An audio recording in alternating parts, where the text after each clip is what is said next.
whoa. Week 18. We made it through the season last week. NFHell. I'm your host, Midwest Jet. Our teams are usually living in NFHell.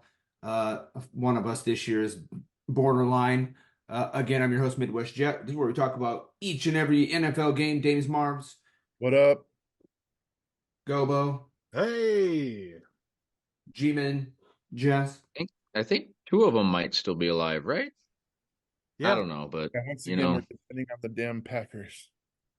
Yeah, literally. We'll get into it. We'll get into it. Yeah. Don't We're gonna worry. get into all I this, have some Years thoughts. ago. the madness of do you Sorry we want to? missed last week, you guys. Yeah. Happy New Year! Happy New Year! It was Gobo's fault. Yeah. God damn that Gobo. Celebrating the Packers. Some people's kids, am I right? I know, right? Terrible. I mean, yeah. Also, don't forget, this is the last week. Ricky's picks. Stick around in the show. Ricky, thanks for being here every week. We appreciate you getting viewers in. Love, buddy. And then also, we're going to get into some news. First thing we like to talk about in the NFL world is college football. Just because, next year, some of us are already looking forward to next year. These BCS bowl games, you all watched them from home. Dang. I don't watch that much college football, I would say, but those two games were probably two of the best games that have been on, in a hot minute. I mean, your team got the dub. Your team got the dub. Dub got the dub, but I want before we even talk about those games, let's talk about FSU for a minute. They were left out. Now, of course, the narrative here is that they didn't belong to be there because they got blown out 60-something to 3 or some 63 to 3, I think. By Georgia, who was Georgia. notably one of the better teams that didn't make it. But also, what I want you guys to be aware of that you may not be aware of at home is that after that happened, at least 20 players on that team said, fuck this, we ain't playing. And so they were down at least 20 players from that team, the undefeated team. Now, I have mixed feelings about this, you guys, because part of me is like, where's your pride in your school? You were undefeated. You had a chance to go in there, whoop Georgia, which would have shown everybody that you deserve to be there. Yeah. But so my question is, did they already be like, well, we're gonna get blown out anyway, so let's just pretend that, hey, if we all would have played, we could have done it.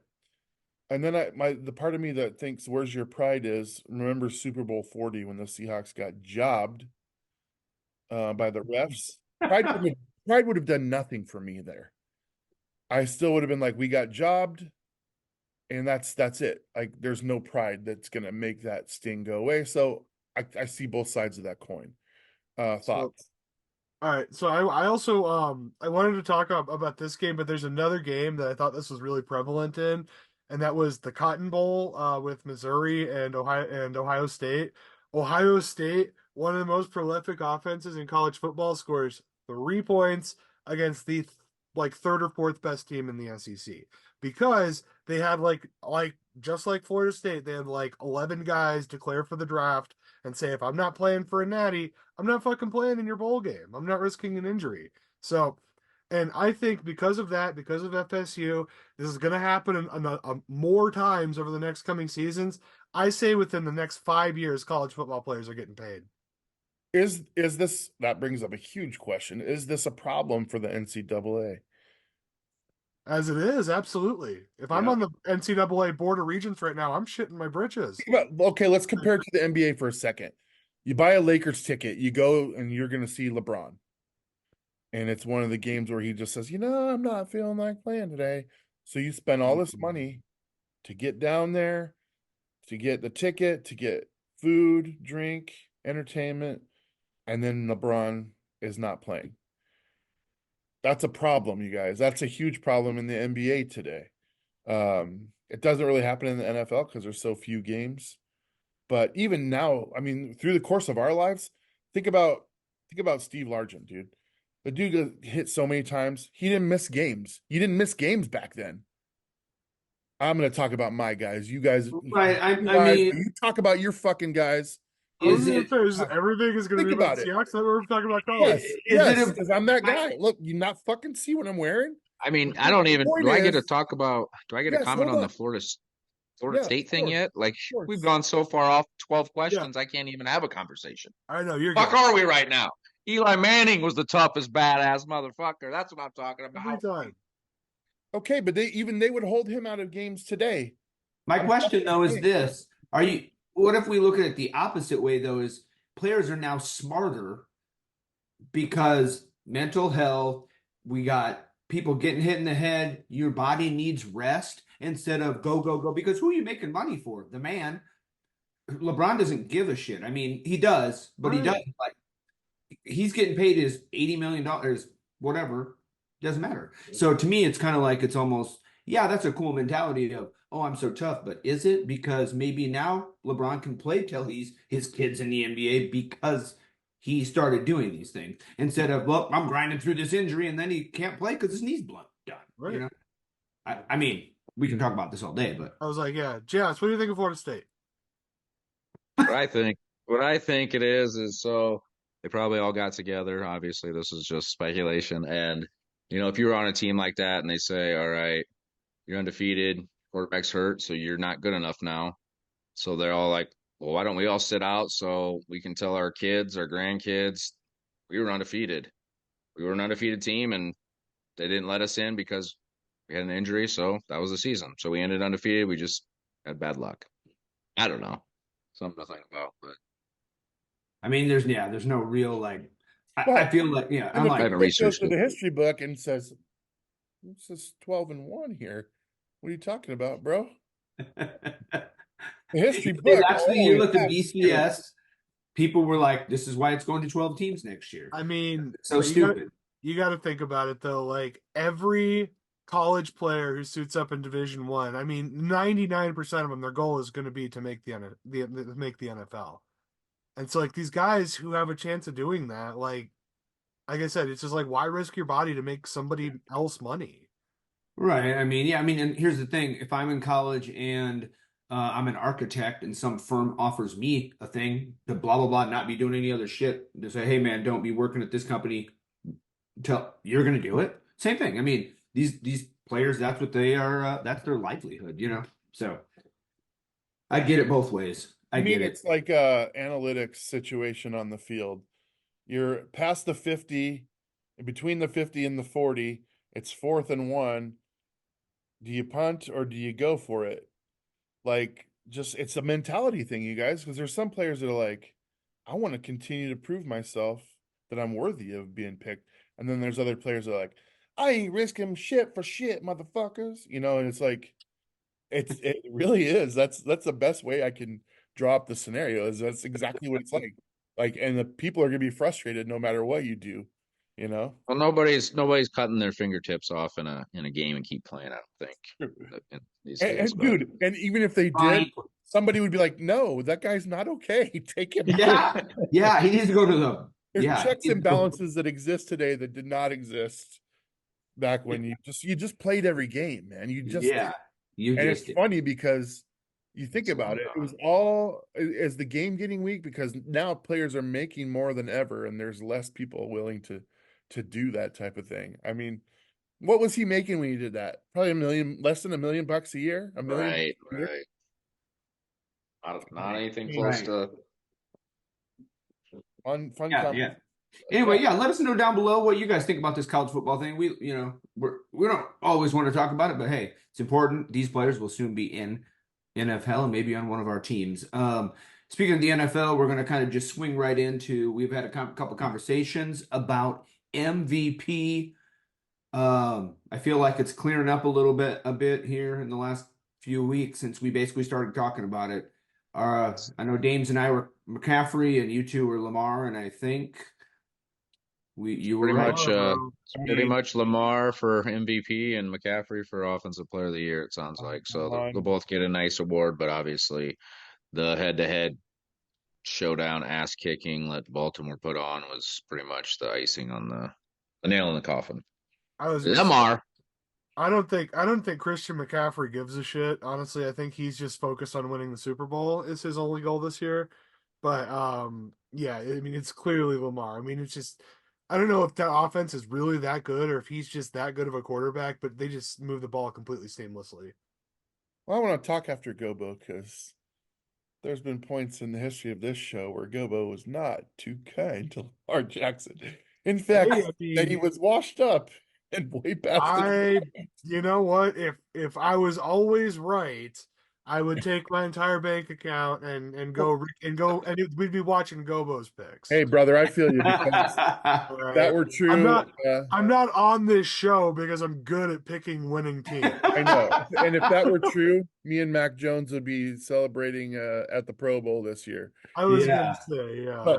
But here I'm obviously still think McCaffrey is worthy of MVP Yes. votes, but it's clear after this last game. And the thing about Baltimore is when they have a super hard game in front of them, they show up to the task. They're not just squeaking out of these games. They're putting the fucking foot on throats, man. The thing that was driving me nuts about this conversation was Brock Purdy. And I'm glad to see most of these people backing off, not just because he threw a bunch of interceptions in that game, but the argument here is simply if I put Brock Purdy on Houston, does he make them a better team? No. If I put Yeah. Christian McCaffrey on that team, are they a better team? Yes. And I can say that pretty much across the board for every team. There are teams that Purdy would make better, but it's not every team. Every team Christian McCaffrey would make better. So that to me is where that argument should have ended, but it is clear with 1 week to go that Lamar Jackson is the MVP.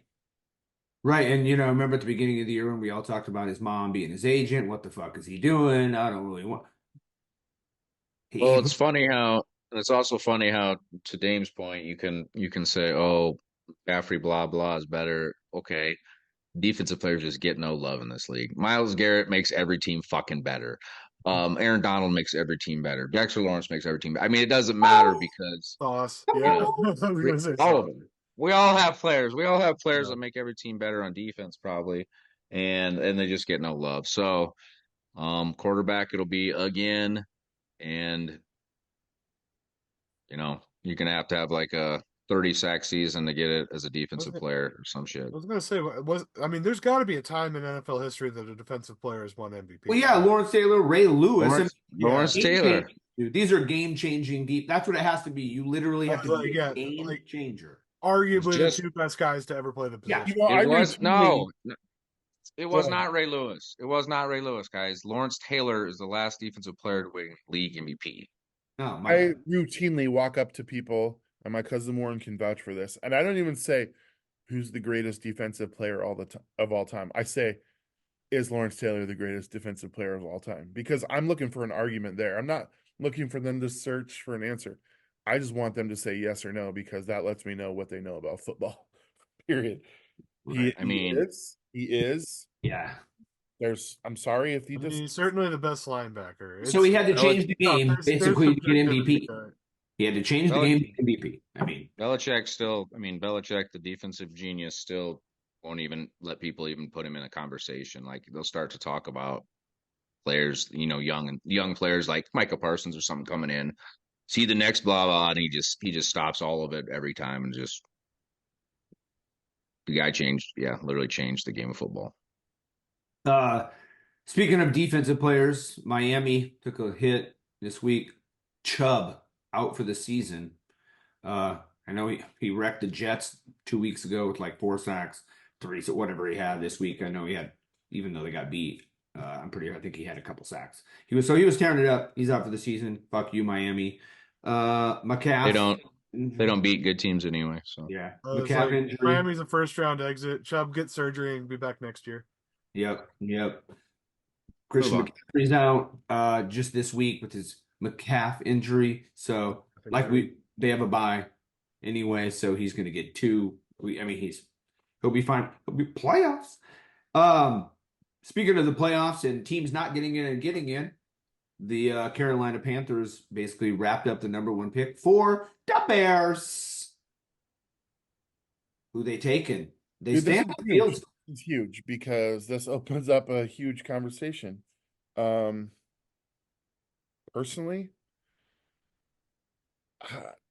I like Justin Fields, you guys. You know I like him. But I like Caleb Williams' possibilities also. And I'm just thinking, man, you have 2 top 10 picks. You have either the best quarterback in a couple generations, or at least since Andrew Luck, but it's not guaranteed. It's not guaranteed. Right. All right. Justin Fields seems to be growing into a capable player. And I got to think that if you use some of those picks to give him weapons, you're a better team. But if you use those picks, or even if you trade, dude, there's so many scenarios. I would love to be the Yeah. Bears. Yeah, just don't fuck this up, Bears. Like Don't you have fuck it up. Well, and so many options, so many options. Just fucking get a shit ton of draft picks if you want Fields and build around him, and that should be good to make you competitive for years to come if you just don't fuck this up. Who I has the think second pick? it's not determined yet, but it'll be Patriots, it'll be Cardinals. the Patriots Okay. or the Commanders, I think. 2 Yeah. teams that need a Commanders. quarterback. So Right. let's say you're set on Fields. You can trade to the next pick down and take their next 2 first-round picks. You could do this. You could do It's this. 2 or 3. I That's what I know, was gonna dude. say. That's At right. least one I think first. we're all completely in agreement is that the Bears, they just trade to one of those teams, take Marvin Harrison, stick with Fields, and then get a fucking Lineman. one of the best linemen in the draft with the 10 pick, and you're pretty good. I mean, I don't know. I think the jury is still out on Fields, but he has been killing it these last couple weeks. So Obviously, the jury's out. I mean, the jury is Yeah, the jury's still a out. pretty It's good crazy. sample size that says the kid can play But- when he plays. Nothing is for sure though. I mean, the Panthers traded the farm to the Bears last year to get Bryce Young, and now they're the worst team in football. Yeah. Well, and their owner's a dipshit and just got fined $300G for throwing a drink Thank on you his. for bringing that up so we don't have to bring it up again later. Bro, imagine if 2 and 3 are teams that need quarterbacks.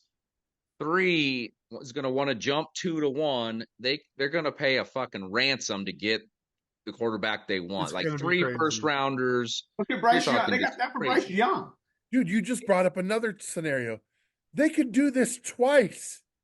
They could trade the first pick to the second Down. pick, Yeah, and then down. trade the second pick to the third pick.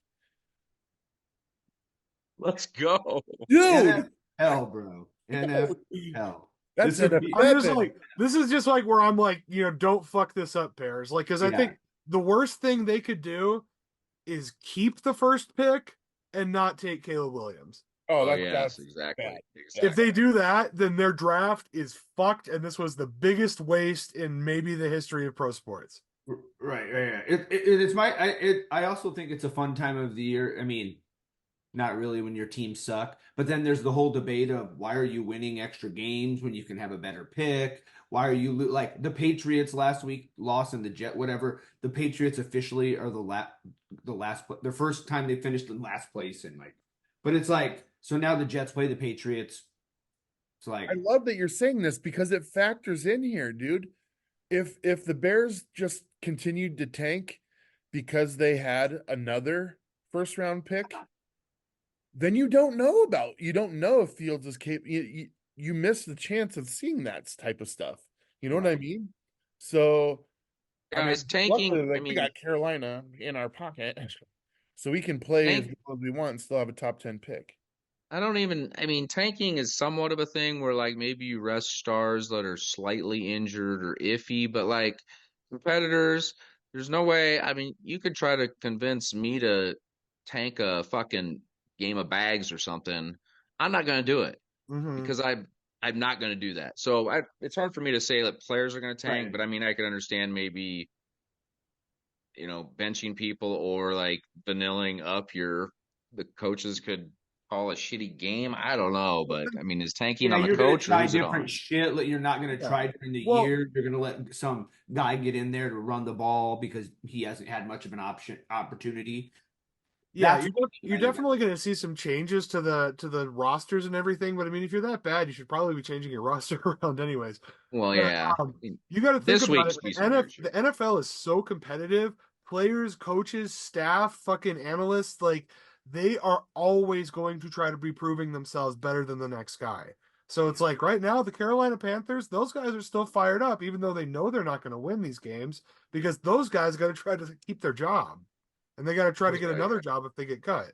Yeah, because all their film is still on tape. I mean, we're still gonna watch your tape whether you're up 30 or down 30. You better be fucking playing your yeah, because like you said, I Right. mean, Exactly. we always say it every year. It's like every year there's all this turnover about playoffs because the error is like that thin. Like the Vikings win how many games last year with one possession? They're in the playoffs. This year they lose those Oh, games. okay. You guys remember when Peyton Manning got hurt and the suck for luck campaign came out? I do. That team was not tanking on purpose. No, I don't think so either. What I'm saying is though, Suck. the sense of urgency and pressure as the game wore on, especially as the season wore on, it's not that they weren't trying, it's just like it didn't matter as much. There wasn't pressure to win. They're like, oh well, if we lose, we get Andrew. That was a consolation prize. So yeah, everyone's gonna try, you guys. I mean, I Right.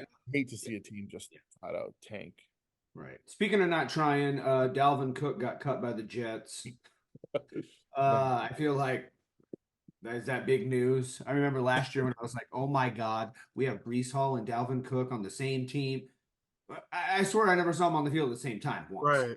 Like, what the Probably fuck? should have just you probably should have just listened to your brother who said he was old and washed up. So Well, he's apparently looking to sign with a playoff team, so look out, everyone. Playoffs.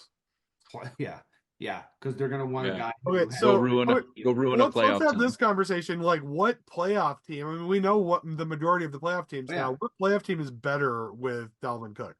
None. I can't think of The any of Dolphins, not the Bills, not the Ravens, not the Ravens. not Yeah, the maybe the Chiefs. I don't want to even pretend that we're a playoff team, but No, but Checo's turning into a fucking man, dude. Yeah. No. I know. K9 Yeah, he's definitely not better than Pacheco. K9 is hurt, then he would make us better. Yep, Jacksonville, no. What about NFC? Eagles, no. Dallas, no. The Definitely Saints not or Dallas. the Bucks? No. Maybe a backup for the Bucks or something. Yeah, Bucks got that Rashad White. Like, Right. that's Backup for the Yeah. Bucks, I thought. All right, last but not least for the news, we're gonna hit on our boy. Let's ride. Russell Wilson getting benched. The team's trying to tell him to be injured so he can waive his. Shit's going down. It's over. The ride is over in 2 short years. He's gonna get cut. Is this what I'm hearing? He's just gonna get cut. I kind of want Jazz to start because I want to make sure he gets his piece in. I don't because I'm gonna talk a lot probably about this. Yeah. I don't have a lot to say on this other than like has the organization been fine? Like how this is what's the word for it? Collusion or whatever. Yeah, like what the fuck? Where's the hammer gonna come down on this situation? League. But as far as Russ, I mean, this just doesn't make sense. Obviously, it's a 100% business decision, and they're just saying, fuck you. You played most of the season, and now we're just not going to risk the money. So, peace out. Something's going to give here, and it's going to be Russ moving along to, New York, maybe. Oh my God. All right, I mean, go ahead.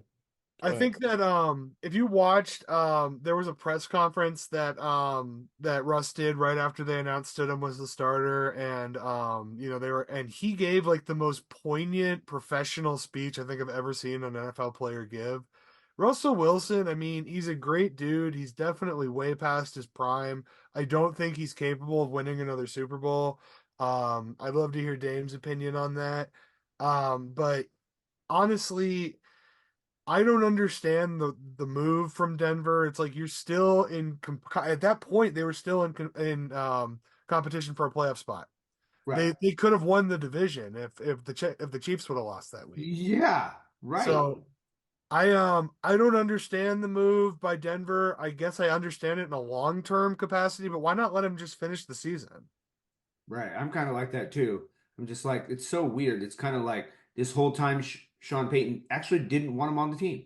Yeah, And or but why he didn't you do this? Yeah, why didn't you do this Right, yeah, weeks why not do ago? it at the beginning of the yeah, when season? you started 0-5 or whatever the fuck it Yeah, was, yeah. because then you were like going to be the one team that finally whatever. It's like so we were kind of joking about it. Out there, guys, again, feel free to comment about Russ and what you think, but I have a fun thing that I think is going to happen. He's going to get cut by Denver, picked up by Seattle, and then Dames is going to be back on the run. Dames already says no.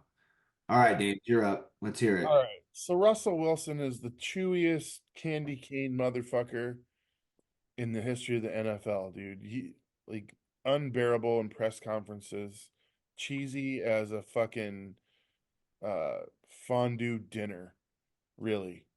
But one thing he's always been is a consummate professional. And he's the only one in this scenario that is being professional. I am 100% through with Sean Payton. That guy is a fucking bully. He has zero integrity, and I'm not even convinced that he's that great of a coach. In fact, Russell Wilson is the reason that team was pulled out of the hole. But we'll get there. We'll get there, you guys. So this is extortion, and they came to him weeks ago before they beat the Chiefs. Oh yeah, yeah, They yeah, told yeah. him that they were going to do this, and he's like, whatever, bro. Didn't say anything to the media. Nothing came out about it until they flexed their flex. So why do you wait 5 weeks and go through a 5-game winning streak and then all of a sudden say, all right, now we're going to invoke this? I'm going to tell you why. They're going to save money. They asked him to, they basically said, will you play with no contract guarantee for injury? And if you get hurt, we can just cut you. And he said, no, of course not. No one would agree to this. These are the Right, yeah. that Right. this team agreed to with them. So it's not a player like they're not requesting him to restructure a contract so they can fit in somebody financially. That's understandable. They're asking a guy to flat out play with his body and on the line with no guarantee, knowing that he's going to not be there either way next year. Okay. So here's the thing. Russell Wilson will be cut, and Denver will pay $37 million for another team to have him for $1 million next season. Why will that not be Seattle? It's just too broken there, dude. It's too broken. There's no way. Personally, I thought about this scenario where the Bears are done with Justin Fields. They trade Justin Fields. They trade the first pick of the draft, get Russell Wilson, use all of the rest of it to build a team around him. He could still play for a Super Bowl if all the pieces were around him. Marvin Harrison Jr. They can pick. I was gonna say that's a cool idea. I hate the Bears, but it's possible that with their draft capital, they could make a team. Yeah. So this whole scenario is shitty. Everyone's like, what are you talking about? He's got it made now. I'm like, no, he wanted to be there. Like, you don't get divorced from your wife and end up winning because she pays you child support. You still are losing someone that you loved and didn't want to lose, like, so it's not winning for him because he wants to be there. He wanted to be there. Yeah, we got truth coming up.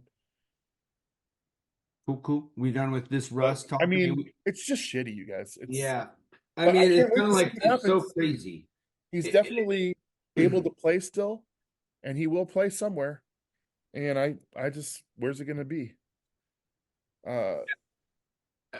I mean, I feel like it's crazy from 2 years ago. I just remember like him being a free agent or getting traded, or all these rumors he might be going to the jet, all this shit. And everybody's like, "Oh my God, you're trading Russell Wilson." Then he has a shitty year. Then this year, he actually I felt like kind of rebounded back, and then he's going to get cut. Just well, I'm with you. The Jets go for him for $1 million. Yeah, backup.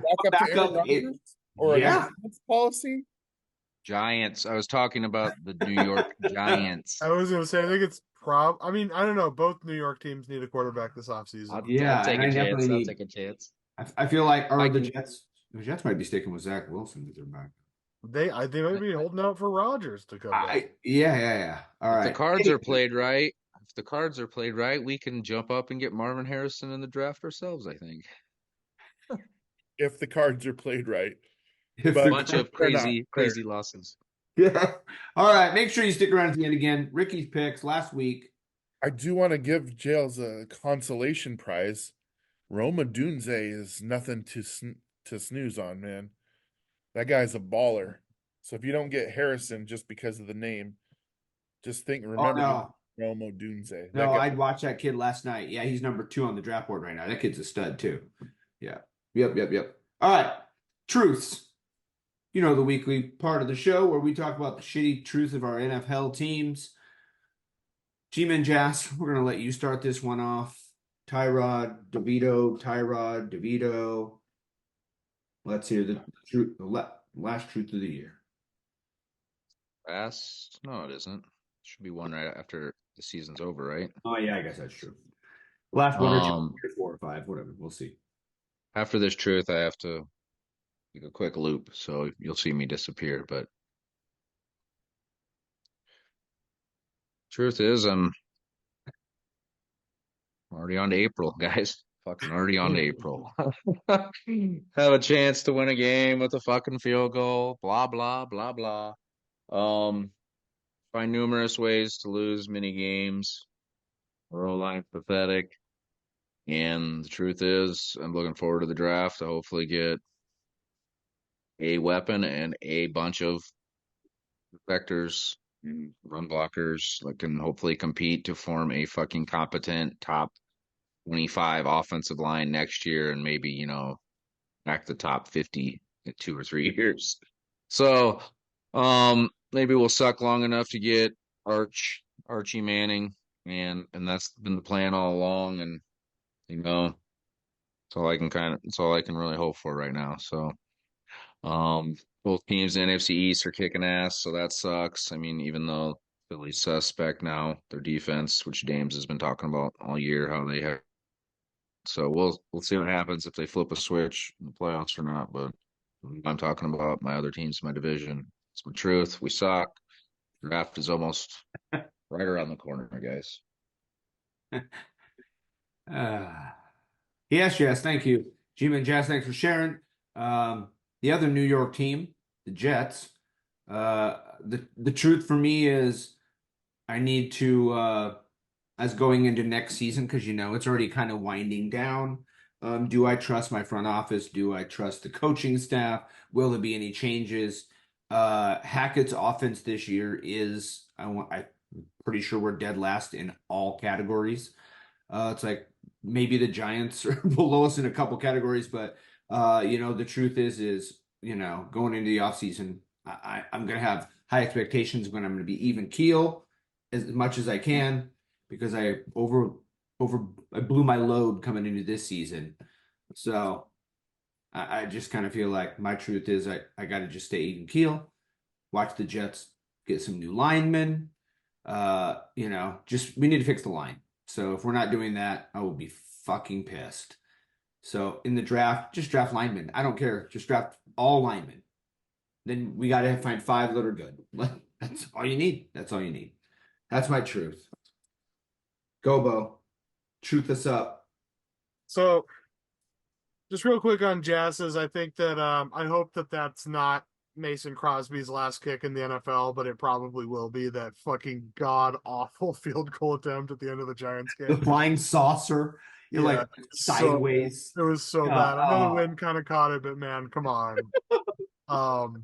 Anyway, so my truth about my Green Bay Packers is pretty obvious, is that I'm terrified of this game coming up. One, it is the exact same scenario as last year, just swap the Lions and Bears. The Bears have been eliminated. They have no reason to play hard. They're going to. It's a division rivalry. It's a big rivalry. The Bears are moving up. They want to keep momentum going. Fields has been killing it the last 4 or 5 weeks. We had a great game this last week. The defense looked really sharp, but I think the Bears, kind of where they are a better team than the Vikings are at this point in the season. And yeah, and it's even the fucking same team gains a playoff position from us losing, and that's Seattle. Again, it's literally the exact same scenario. So I'm terrified. We've split the season series with every division opponent. We've lost all of our division home games. This is a division home game. It has the makings of a trap game. We absolutely should win. We're the more talented team. We're at home. We control our own destiny. We go to the playoffs with a win, guaranteed. I don't feel confident. I don't feel confident the Packers are going to win. Dude, and it's like I almost want to blame. I'm gonna just hop into you. I almost want to blame Aaron Rodgers a bit because literally after last week's game, one of the first questions was, "Aaron Rodgers just owns the Bears. Jordan, what do you think you're gonna do?" Get like, oh my God, nothing like adding any more. Like, come on, man. Jordan's played the Bears once and he kicked the shit out of them. So statistically, so is Jordan Love. But yeah, Aaron Rodgers won like 9 times in a row against the Bears. Anyway, but it's a different Bears team this year. It's a different Packers team this year than those past teams. So, like I said, that's my truth.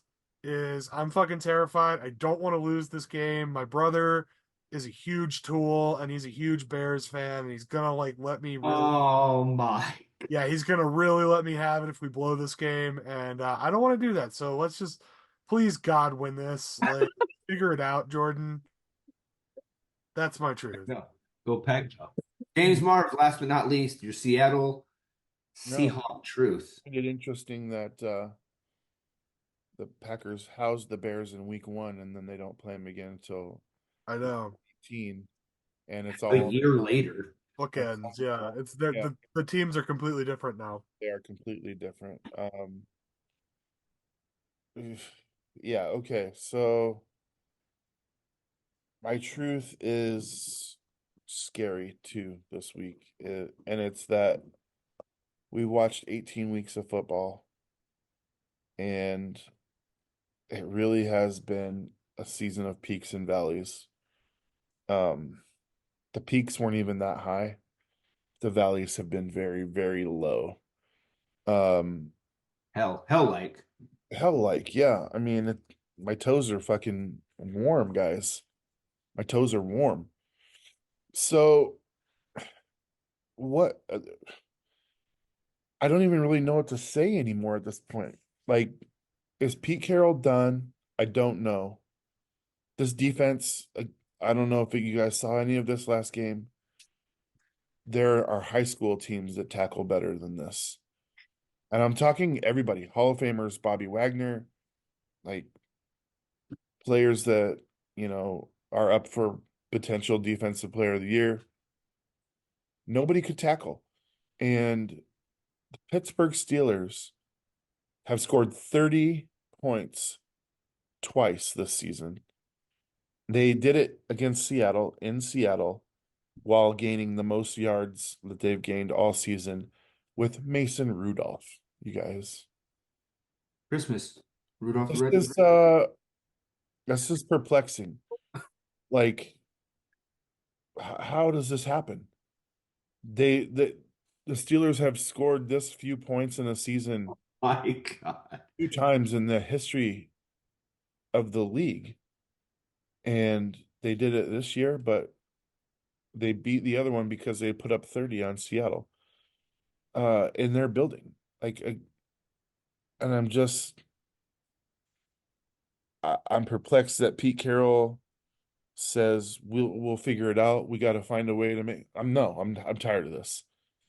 He was asked in this press conference, did they do anything that you didn't expect? No. Then it's your fucking fault. Okay? If they came in and didn't do anything that you didn't expect and you got your asses kicked that fucking bad, it's your fault, Pete. That's what you need to say in your press conference. No, as a matter of fact, because they didn't do anything different and we still couldn't stop them. It's my fucking fault. Take some accountability. I couldn't even listen to the Pete Carroll show this week, which is the time that he goes on the radio and talks about the previous first time all year that I have not been able to listen to it. I can't listen to it. I fucking hate the Steelers because of Super Bowl 40. That's never gone away. But I always had respect for Mike Tomlin. I still do. I still think the guy's incredible. What he gets out of Mason fucking Rudolph is he looked like goddamn Joe Montana. So Joe Montana. I don't know, you guys. I don't know how to tell the truth because every week is a different, like, you patch one hole in the boat, another part of the boat starts leaking. Then all of a sudden you're not even in a boat anymore. You're in a fucking spaceship and it's air leaks. And then you plug up the air leaks and then you're in a fucking submarine. Piece of cheese. Piece of cheese. It's so convoluted. I don't know what the truth is. I that's my truth. I don't know what to say. I can tell you this.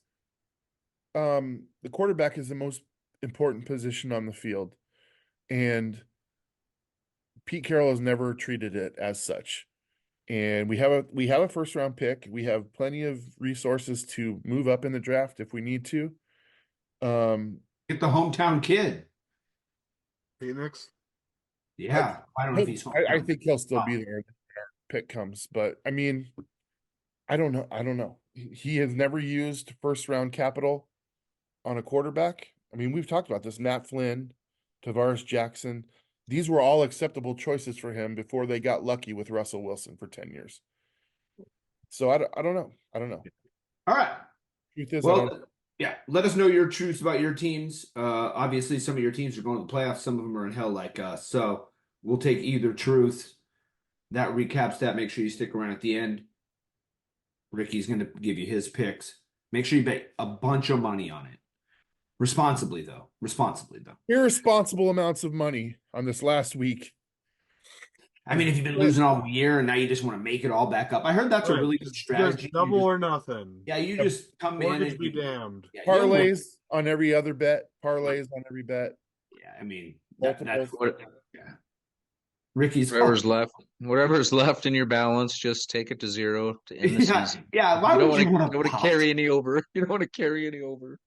Yeah, you're like, this is extra 18 cents. All right, anyway, week 17 recap. Again, we were gone. These were all just messaged. We threw them in here. We're going to go through them. Obviously, we'll tell you our thoughts as we go. The first 1, 2, 3, 4, 5, 6, 7, like 8 games of the week. Dames and I got correct. Jas and Gobo missed a few in there, but I felt like those were pretty easy. I went 13-3 this week.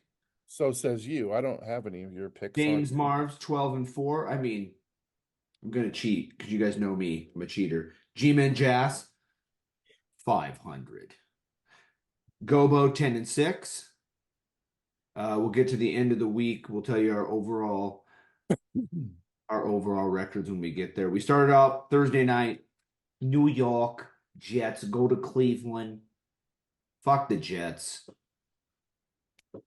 We all got this one. I was starting Seaman, so. You remember when we talked about teams not tanking on purpose? Yeah, the worst. Okay, also, the Jets defense, I'm going to start this off, obviously, have not allowed a 300-yard passer in 33 games. Flacco has 296 in the first half. And then in the second half, you know how many yards he threw for? 10. So he ended with 306. I'm like, oh my god. The reason because they were up 30-5 to 2. Like, There's a reason. Other than because they were. We haven't got our safety record.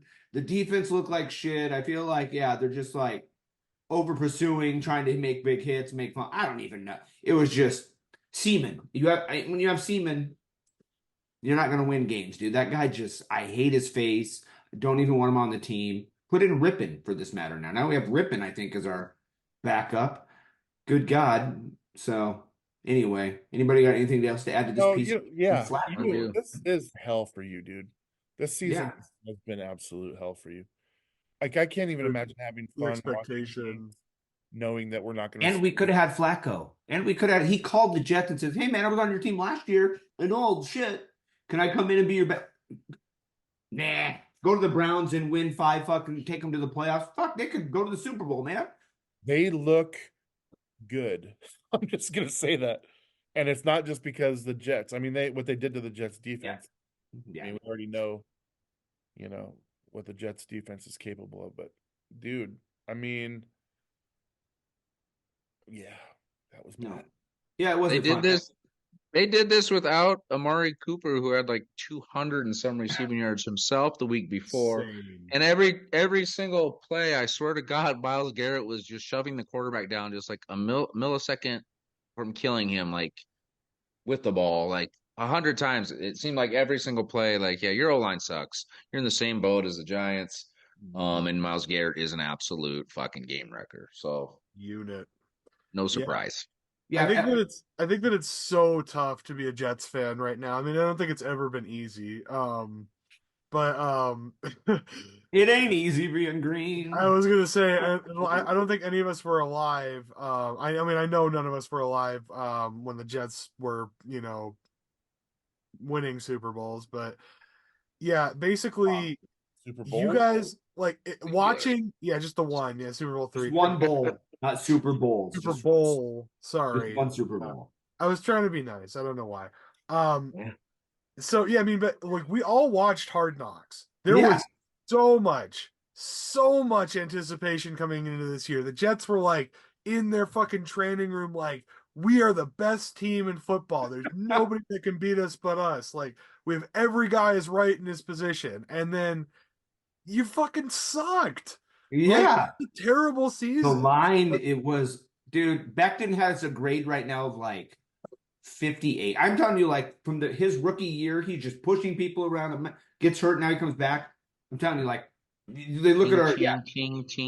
Well, it's just like money, baby, money. Yeah, they thought that Rodgers was like completely renewed in a new system. They had so much hope for him. He was in for 2 fucking plays. Rodgers was in for 4 plays, and he's the first quarterback in NFL history to come out within the first 4 plays of the first game of the season and never return. Great stat. It should be on his crazy placard.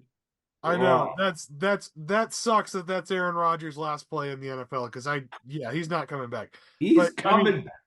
Other side of the coin, Myles Garrett is a fucking unit. Yeah. Yeah, that guy is terrifying. Like, I couldn't imagine what human being could try to block him. But yeah, the Browns could go to the Super Bowl. It's absolutely a possibility.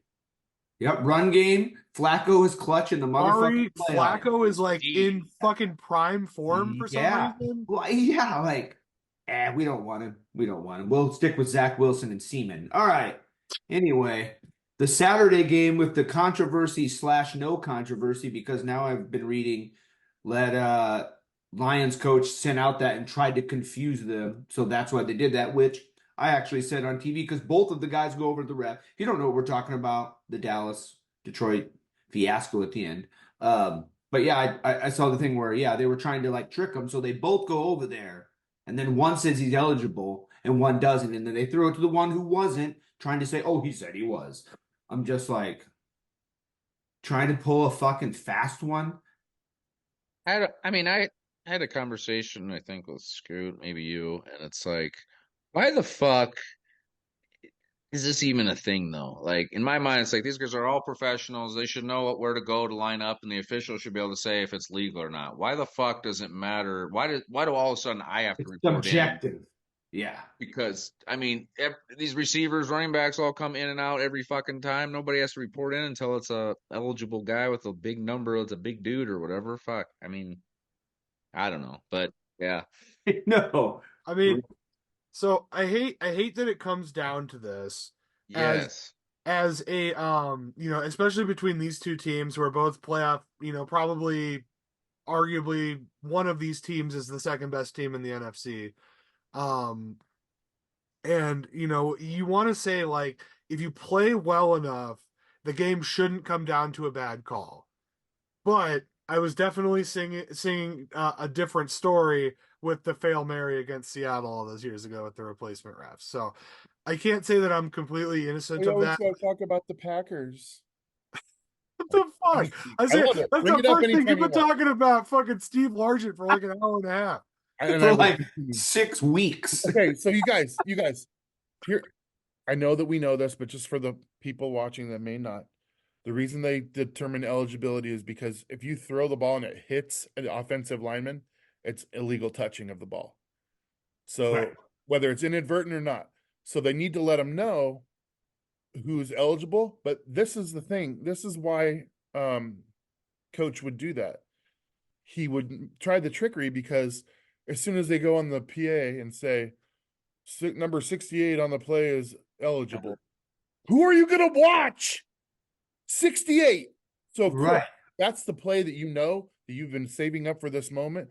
But I don't even have a problem with any of that, you guys. The penalty happens, they don't get it, they call it back, they back you up 5 yards. You kick the fucking extra point. There's 3 minutes left in the game, you dipshit. Oh my God, this guy is not a good coach right now. Thank you. That is Oh my God. awful football, dude. I've been Right, saying plus I'm Mike like- Campbell's a shitty coach all fucking season, man. And That's you what's know gonna what? be And I've been the- like, every time you said it, I've been like, it's kind of not. But that was They horrible. have enough talent that the Lions are still good, even though he's a bad coach. But That was horrible coaching, and it's his fault 100%. And that's why he left the press conference, because he fucking knew that his pride made him continue to go for the win when you should have kicked the extra fucking point with 3 minutes left. You did get the ball back. You had another chance to kick a field goal to then win it, but you couldn't because you're a dipshit and you're a bad coach. Hey, you guys remember when Andrew Reid was like one of the worst game managers of all times? Yeah, I do. And then like 2 Super Bowls later, he's the greatest coach of all time. So, I mean, there's a lot more to coaching than X's and O's or game management or this. So I'm not gonna completely say Dan Campbell's a horrible coach, but yeah, I mean That was that's bad pretty coaching, though. that's pretty fucking dumb. But I've seen Belichick go for it on their own fucking 30. I've seen all kinds of crazy shit. So not gonna hold him to one call. I But mean, I think that we kind of talked about this a little bit earlier too. Some of these coaches are really starting to play the analytics game to where it's like they start looking at percentage chances of winning versus like, if you give the ball back to Dallas, are they going to run the clock and kick a field goal and just win? So it's like, but I don't think Dan Campbell is like smart enough to understand those analytics. I think you need a little bit more of a cerebral coach, a guy like Pete Carroll, like fucking Pete's in-game decisions are terrible. okay. He drives me nuts. But I mean, that's another. Just Yeah, to prove that I'm not biased here, you guys. Like, I'm all for, dude. That's balls going for the win instead of the tie. Yeah. On the You road, don't they do say that you're when there's supposed 3 minutes left in the game. Yeah, You don't that's do true. that. Yeah, right. It wasn't like that's like the game's over. Either we win or we lose on this. Yes, play. yeah. You that's just that's bad coaching just from that standpoint. And just to prove, you watched the Washington game on Monday night. The end of the way that our coach handled that last 2 minutes was awful. Like, Yeah. at the end of the game, You lost. getting our running back killed for the championship Yes. game. I'm like, how can you I'm like listening in the interview. I'm like, dude, do you even understand football? You're kneeling there. You're kneeling 3 plays in a row. Yeah. Don't And they have threw to a waste play your to stop the clock hitting. dude. Anyway. Bad coaching is bad coaching. Jazz is right. I don't think that Dan Campbell's a bad coach like Gobo does. But for right now, I have to go with Gobo because that was horrible. That was No matter horrible. which way you look at it. All right. Speaking of coaching, Baltimore, Miami, one up and comer coach, which I don't believe in. This guy's all whatever. But Harbaugh, man, again, I mean, it's the old saying of the coach and the quarterback. They have quite a tandem in Baltimore right now. So I remember Harbaugh saying a bunch of shit when Lamar was maybe a rookie or a second year, and he's like basically telling him how he's going to be MVP, win Super Bowls in this league, and he's just one of those guys. And he's already won the MVP, probably going to win another one.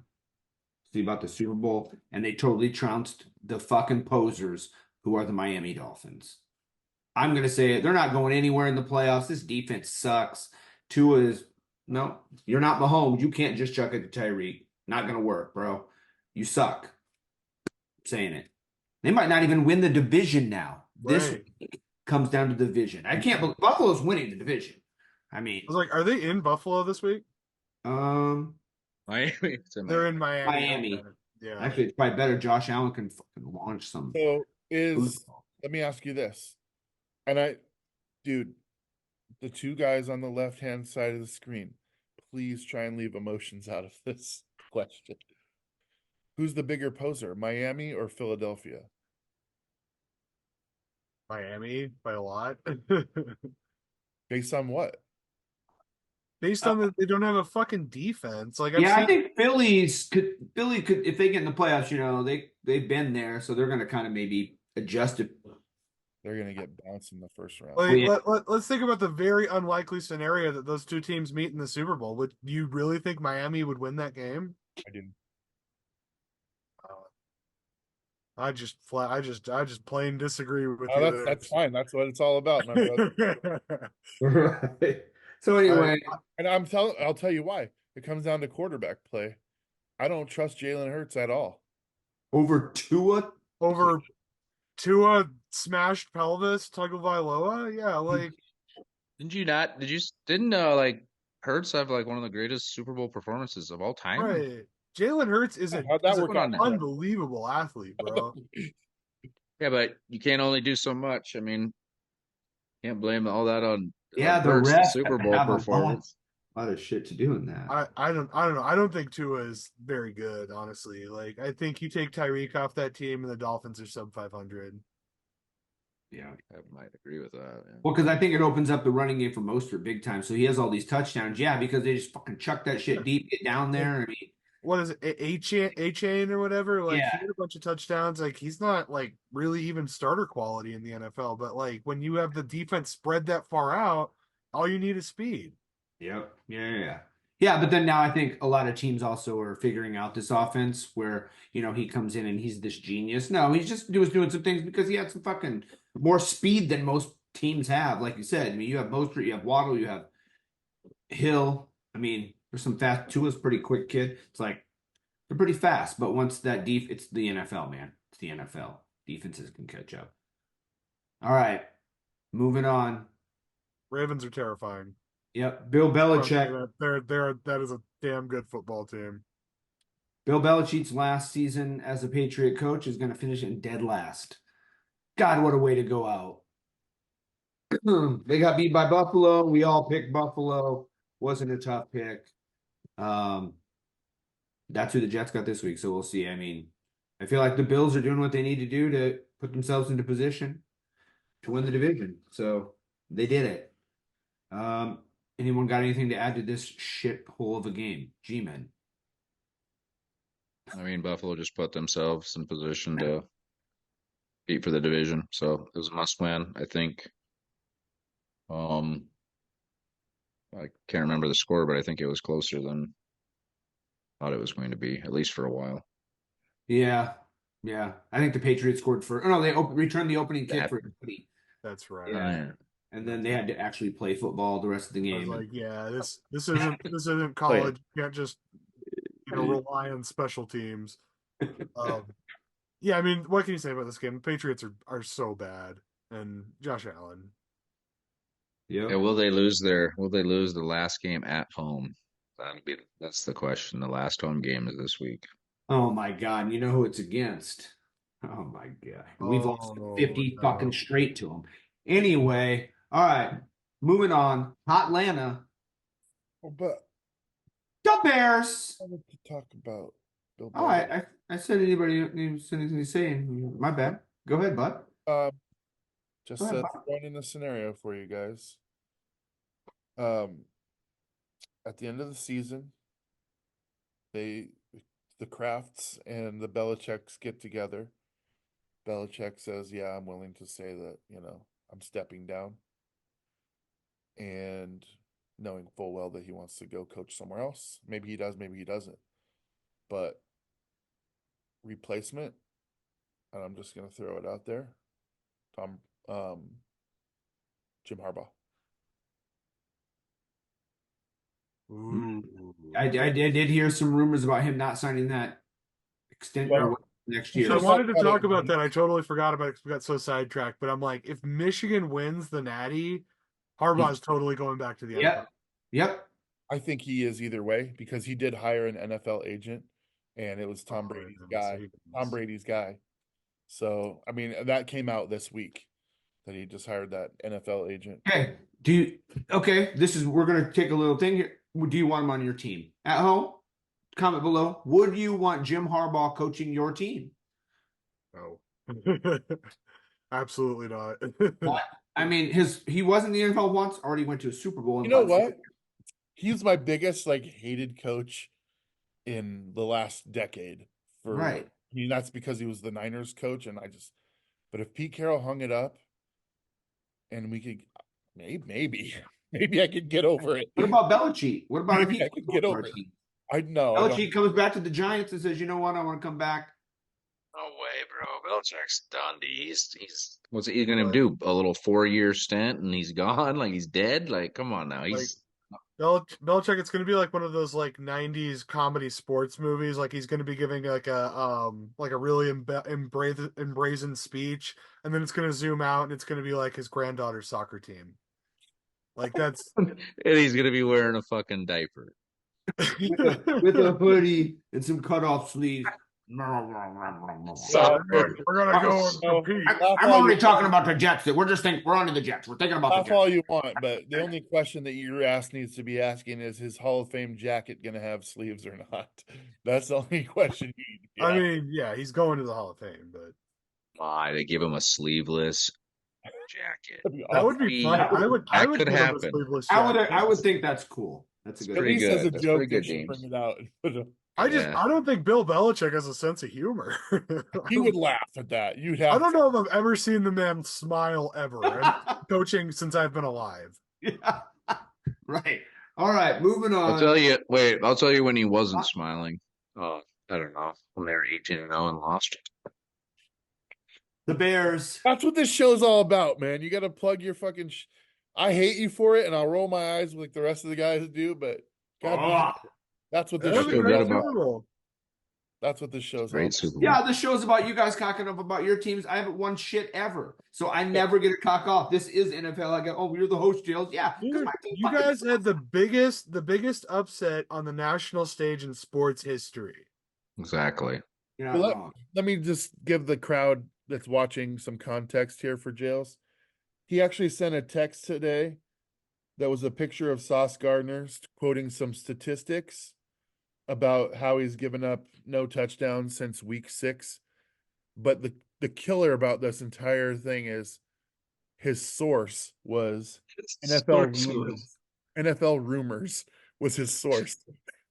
I go to PFT rumors all the time. They all have that shit. It's not actually a rumor. So when the highlight of your braggadocio comes from NFL rumors, that's look true up the NFL. stats, bro. You can look up the stats. Yeah, I don't think we need to harp on the Jets anymore. I think they. Well, what happened week pretty 1 good through job fucking? themselves. What happened week 1 through 6 though? Anyway, like Yeah, what happened? he gave up 2 touchdowns. I mean, I feel like he's only given up 2 all year. Sauce is still a Pro Bowler. He's still a star. Yeah. He's still one of the best defensive backs in the league. We would Yeah, all he's take him. best. We would all He's take only him. getting better. Anyway, He's let's gotta talk be about my the third. Justin Fields. We talk about this guy all the time. They went down to, or they were at home, I should say. Atlanta comes in. We all picked the. Oh wait, Gobo, you picked the Falcons. I don't know what you were smoking on that one. Sad dirty bird. Yeah, dirty. Oh, yeah, you don't want to take the Bears. Your division. You're like, fuck the Bears. I was like, I can't support the Bears, man. Come on. Well, and if the Bears would have, or wait, so who do you play this week? The Bears. So we play the Bears. The Bears are eliminated though by virtue of the Saints winning last week. So the Bears, this is our scenario is if we win, we're in. Otherwise, if the Bears beat us, then Seattle and New Orleans have to also lose. So if they both lose and you lose, you're still in. Yeah, if all 3 teams lose, the Packers are in. That would be fucking funny if that would be so sad. Talk about walking in the backwards man on the backwards. James, anybody got anybody? I mean, I know we talked about Yeah. show. So I think They were pretty good. Houston at home against Tennessee. Stroud. Stroud's a boss. G-Man, anything about this Houston game? Huge game coming up. So they had to win that to present the game this week against the Colts to get in, I believe. So Mm-hmm. Is the winner of that get in too, or is it they have a chance? I think they get in. I mean, how bad do you If feel? if Jacksonville loses, the winner of that wins the division. If Mhm. Jacksonville wins, I think the winner of that still gets in too, though. Right. I believe. We'll double check that and have it every next Well, week. I mean, I know. how bad do you feel if you're the Carolina Panthers right now? CJ Stroud is about to make the playoffs with the Houston Texans. Hey, And you Carolina beat him. Carolina beat him head to head. Right. Yeah, that's Wait, they did this year? What the I forgot about I that. picked it. Yeah, but The only reason I remember. playing in that game? It's the only reason I remember Oh, it. shit. did pick it. Anyway, Levis, checked I believe, got hurt in this game too, so he might be out for some time. Tannehill came in. Yeah, Tannis. He got hurt. I think he got hurt too. Let's talk about Will Anderson Jr., you guys. Let's talk about him. He had like 6 sacks coming into this game. Quietly having a really, really good season for these guys. And I'm watching the game. He gets sack number 7. He's like a beast. And the next play, he gets sack number 8. And I'm just like, holy shit, dude. This guy is he looks amazing. I mean, he looks physically dominant in a lot of areas. And we kind of knew that going in. But I mean, that's just Translates. another applause to their draft and the way that they manipulated the draft. Yeah, Bears, Yeah. don't do what Houston did. Don't fuck it up. Dominate, actually. They're probably going to do what the Jets did and have offensive and defensive rookie of the year. I don't think. Who else is there? I'm thinking. Oh no, let us know. Let us know if you know anybody down below. I think they're both the odds-on favorites right now. Yeah. All right, Indy went to Vegas, or Vegas went to Indy, I should say, where Minshew Magic kicked the shit out of the Raiders. I feel like this game wasn't even close at first. G-Man, you took the Raiders. Why? Not sure why. Not like Antonio Pierce. It's the yeah. Antonio Pierce ex-Giant. Oh yeah, it was. Yes, that was You it. know Yes, what? that's Stop making fun of him, because when I set my picks in, I was like, because the Raiders are not a bad team, you guys. They've been Max Crosby's an animal for sure. They've been playing some good games, and nobody's really whooped on them. I mean, other than, well, who was it that whooped on them? Anyway, they whooped on a lot of people. So especially recently, they've been playing good ball. So, given the mishap that Indy had last week, they beat the Chiefs. Yeah, given the mishap that Indy had last week, it was a tougher decision than I thought. So, lay off on Casper. But you just thought of one person. You're like, who's that one guy? DeForest Buckner. Fuck.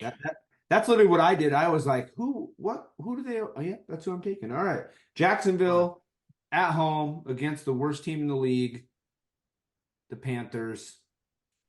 We all picked this one. Jacksonville needed this game, actually, I feel like. I mean, they looked, even though they won in a shutout, they still looked bad, I thought. Yeah. What is going on? What is going on? Okay. They don't have a good team. Okay. Right. Name some players on their team. Travis Etienne and Big Dick. Calvin Ridley. That's it. Kirk. Yeah. Ridley's a stud. I like Ridley. They had the other Josh Allen, right? And they have Ingram. I feel like they have a lot of pieces. They just play in a poor division that's not so poor anymore. It's one of the most fascinating divisions in the NFL, I think. Right. I mean, we thought these guys were going to be a 13-3 team. It's not because we thought they were awesome. It's because we looked at the rest of their division and we're like, all right, win. All they got to do is win a couple of these games. They're going to lose against the Chiefs. They're going to lose against the Bills. You know, we thought we had it all planned out. It just.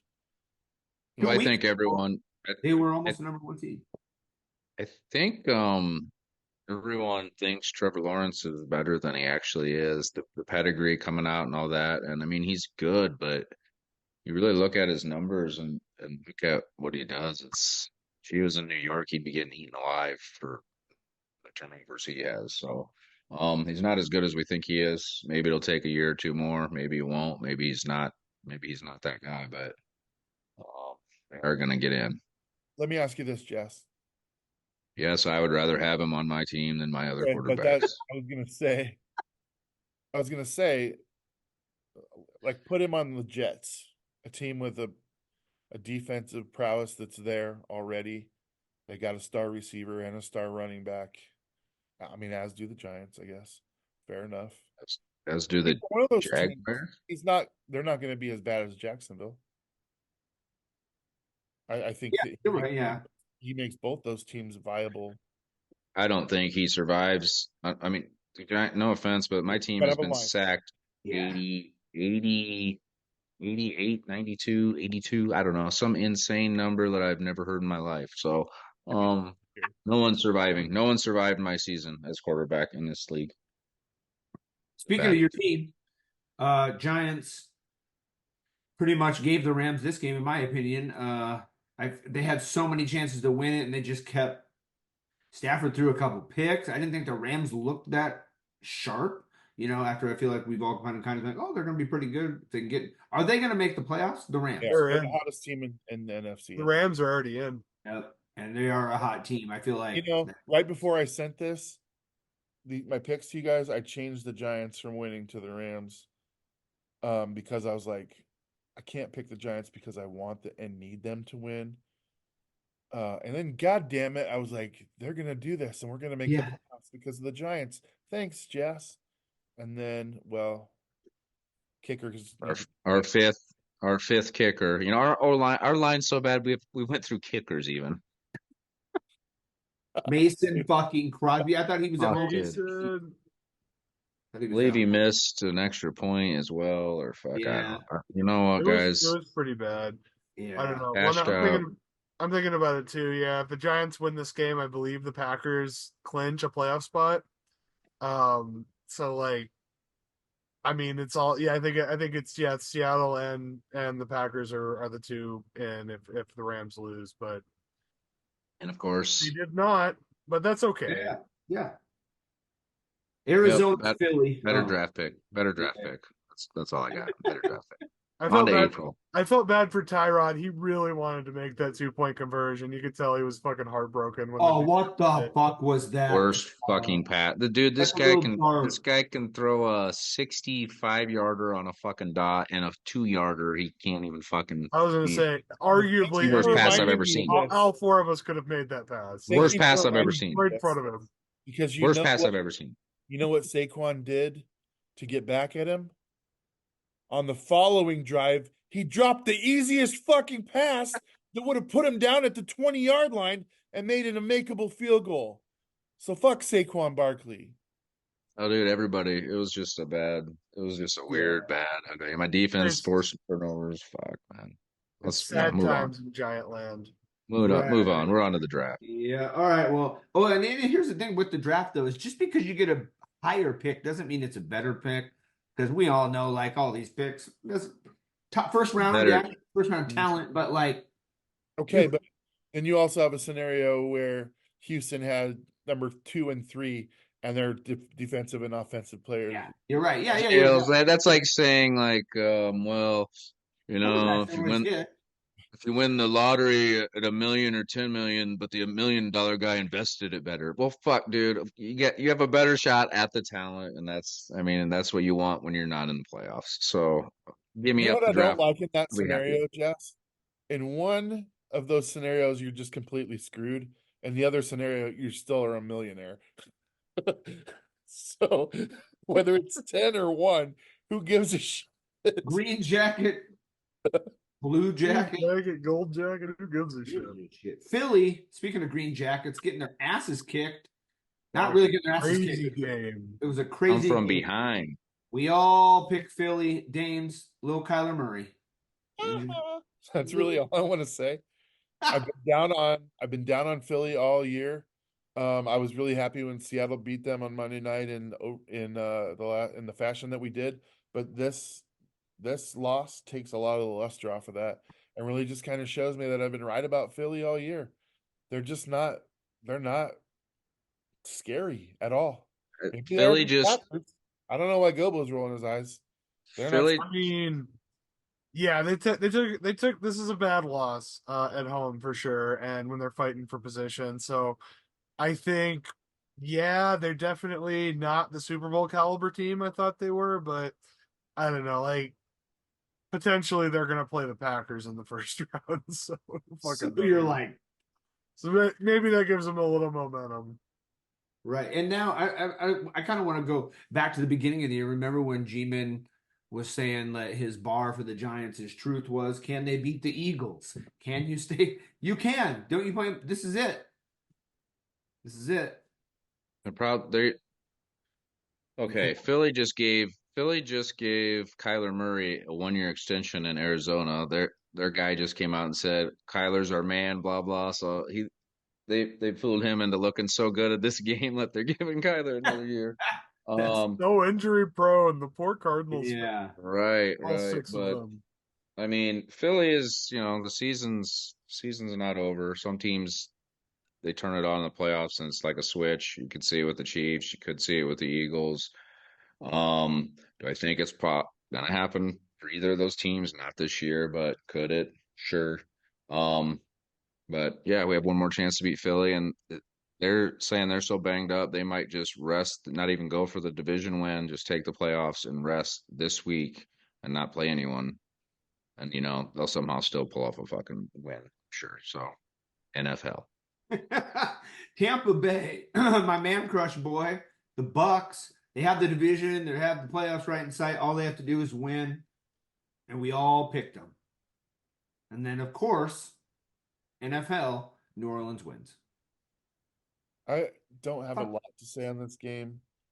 Um, More so on the state of if you look at the numbers for Baker Mayfield, he's played lights out this year. Dude, I was just gonna say that too. Contract year, he's gonna get paid. Are they gonna pay him? I think they absolutely should. The guy is, I mean, not like $50 million or whatever, but a good deal. And Daniel Jones type of deal. he's working out for, I mean, this Yeah. game is an outlier. That's all I want to say about Tampa Bay, but I also just want to say Taysom Hill is one hell of a player. I would love to have that guy on my team. Very You'd athletic. love to have him in your bedroom. Well, he's Hey, I mean, the dude's rich. He can do whatever he wants. I mean, he can do whatever he wants I'll on suck your and dick off for the $50. field. I mean, Okay. Oh. yeah, $20 As- is $20. I Okay. finally picked Tampa Bay, and they're the best, so. Yeah. I mean, Then the other way, the next game, the worst team, worst name in sports. I'm going to keep saying it till they switch it back to the Redskins, which it sounds like what happened? it could happen. Like weird, crazy shit's going on. So San Francisco comes into town. I mean, too easy. Purdy looked better, obviously, this week than he did the week before. But I was like, it was a meaningless game for San Francisco, and they still rolled them. That's how bad Washington is. yeah, Washington is just Riverboat Ron is going up the fucking river and off the waterfall. He's done. Shit Creek Ron. Yeah, They played a pretty decent game against these guys, though.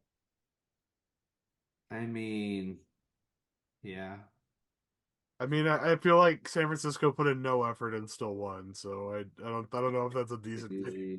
Yeah. I mean, I feel like everybody at home, we're all like, yeah, we all picked the Niners. This wasn't a tough one. Seattle, Pittsburgh, all four of us, literally, Seattle. We all lose. Dames, goddamn it. What happened? Let's hear it. I mean, you already told us like at the beginning of the show, but let's hear some more of it. Dude, I'm sick. I'm sick to death over this one. You're backed up against the wall. You kind of need to win out to get into the playoffs. They haven't won there since 1983, Pittsburgh. Of course, they come there only once every 8 seasons, but This is the third time they've played there since 2-0. dude, Pete Carroll doesn't have these guys prepared. That's all it comes down to, and I've never seen a worse display of tackling in all my life. So they had 150 rushing yards at halftime on us. Yeah, I watched that game. It was like It was pretty bad. they have a double-headed back there running all over you. Plus, your defense, like I feel like, has regressed since the beginning of the year. I feel like the beginning of the year coming in, I was like, man, the Seahawks defense is gonna be good. They're coming back, and they've slowly just I think Seattle is the most bipolar team in professional football. Like Okay?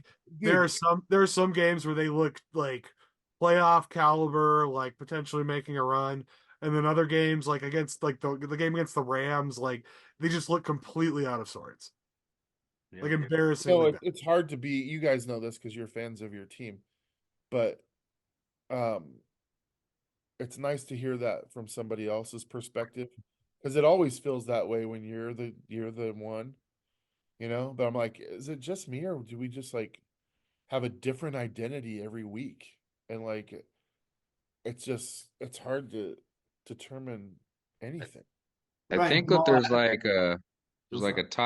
a top tier teams. We know they're usually good most of the time. And there's that bipolar above average teams, and then there's bipolar below average teams where they only have a good game like every 3 or 4 games, and you have it like every other or something, or 2 in a row sometimes. So there's a lot of bipolar going on, but yeah, they could definitely you could see where it'd be frustrating Yeah. watching your defense just crush people and then just allow hundreds and hundreds of yards. All right, Denver. We talked about it a little bit at the top of the show. Started a new quarterback, got the win. The Chargers tried this fucking Omaha boy again. He ain't stick, ain't it? Stick, ain't it? I mean, you have Herbert there, so I mean, So Sean Payton's gonna say this choice had nothing to do with money at all, everything to do about winning. Bro, you were winning this fucking game. I was gonna say. There was no way you were gonna lose this game with Russ yeah, in your center. You're not fooling anybody. We all know it's not even a smart business decision. I'm gonna tell you why, you guys. Imagine you're a free agent and you just watched an entire organization extort somebody to the point of saying, "We're not going to play you unless you waive." You're not going to sign there.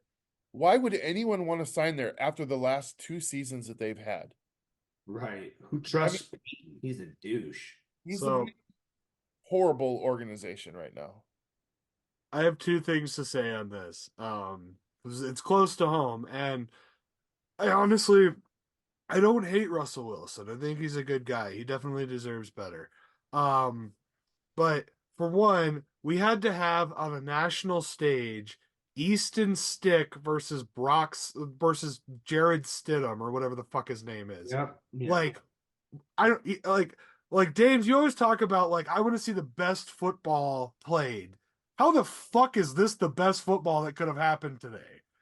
So Yeah. for one, I mean, fuck Dean Spanos, fuck the Broncos, like yeah, terrible organizations. Second thing, I have kind of a weird conspiracy theory. What if Sean Payton wanted Russ to intentionally tank the season to get better draft picks and Russ wouldn't do it and won all those games and he wasn't supposed to? And then you can't sit him because he's winning. That's gonna look. Right, But then right. eventually you're just like, And you fuck it. start this other guy, and you're like, "Fuck, that And then didn't you work. accidentally win That again. didn't work Chargers either." are that fucking bad. Yeah, I mean, and it's Sean Payton. He did get suspended for a year, didn't he? Because he's a douche. Dude, Yeah, for putting out bounties and shit. Yeah. Yeah, How is that guy? I could see that him just like it's like another fucking movie. Like you walk in and Russell Wilson's like getting dressed and he's like, Russ, you know what to do out there. And Russ just like, I can't do it, and just fucking throws a touchdown. Like, yeah, like that Jesus like Christ. maybe that's happening. Maybe this is gonna be like Dude. a fucking 30 for 30 in 10 years. Who knows? love it. I love it. Cincinnati goes into Kansas City, and we basically wanted the rematch. It was going to be awesome, Burrow versus Mahomes, and it was nothing. Browning Nagel has kind of lost his little luster. I feel like he's KC and again, this is kind of like the Jacksonville game. Like Kansas City kind of needed this win, and they lucked out that they're playing like the Cincinnati team that's kind of down. Like again, they didn't look that good. They do not look that good. Are the Bengals eliminated? They are. They are, aren't they? Yeah, that's Yeah. fucking Yeah. That eliminated them. that's crazy to me with how much talent is on that roster. Is that Right. Joe Burrow was the only thing holding them together? You don't want to see them in the playoffs without Joe Burrow anyway. No, you don't. But they have enough talent to make it. But I don't know who. I mean, I think the Browns, they're in a tough division this year. Right. We all took KC. We all kind of knew. Pack. Sunday night football. There was no Monday night game Sunday night. I'm the only one that took the Pack. I don't understand. I mean, Gobo, you stuck to your word. You said fuck the Pack. I'm a man of principle. But G-Man Jass and Dames, Minnesota. Did you know who a starting quarterback was? No, I didn't. Oh, okay. All right. That makes a lot of sense because I'm like, good God, the Vikings. You know, I flip a coin with many of these teams anymore. I should just do that for all week 18, but All right. Anyway, Packers, again, we talked about at the beginning of the show. Gobo, you have anything else you need to add to this game that you want to Packers played a great game. I'll be honest. I know that Minnesota was starting a new quarterback, and yeah, it was funny watching Kirk Cousins with no shirt on, getting the skull chant going, and the Vikings were just feeling good, and then they just got their shit pushed in by a pretty subpar team. But I'll tell you what, the defense, they looked really good. Got a couple of interceptions, got a bunch of sacks. Like our defensive line was getting home all night. And that's always fun to see. So it's a great win, but like I said, I don't think it means as much as it would have if Minnesota had a healthy quarterback. Right, and I guess we kind of could have touched it at the beginning of the show, but I'm glad that we're talking about it now. Jair Alexander, did you guys see this interview of him? Like, basically the week before the coin toss, he's usually a captain. They said you're not going out for the flip. He went out there anyway, and he's the one who called it. And then he says, like, I wanted whatever, it got all. And in his interview, he's just all talking about it like no big deal. And then this week, he's suspended by the team. So it's like, what the fuck? Like, what? I mean, Jair is definitely the most talented defensive player that we have. At least he has been statistically over the last couple of seasons. But yeah, like man is bigger than the team, and it's just like I like that. If you were, and that's like, if I was his coach, I'd be like, dude, if you were that fucking good that you could do whatever you wanted, we would be winning a lot more games. Right, exactly. That concludes a little recap. As of right now, here are the standings. In first place, me, 156 and 100. I was hoping I wouldn't get to that 100th loss yet until we got to this week. Gobo, you are at 138 and 104. G-Man Jass, 147 and 109. Dames Marv's 148 and 108. So you have a 1-game lead over G-Man Jass. I am up by a lot. So the last were the playoffs worth more per round? I can't remember. No, in fact, Playoffs are worth 4 times as much. what we're going to do for the playoffs this year, gentlemen, Uh-oh. is after this week, we're going to see the entire scope of the playoffs, and we're going to fill out a bracket, and we're going to stick to it. All right. Of course. So we'll still talk about every game, but we won't make predictions. Because Can I write in my own team? I assumed that you would. I mean, all right. Anyway, eating the Giants in the Super Bowl. Usually about halfway through the show here, this is what happens. We move on to week 18. We're going to make predictions of all the games.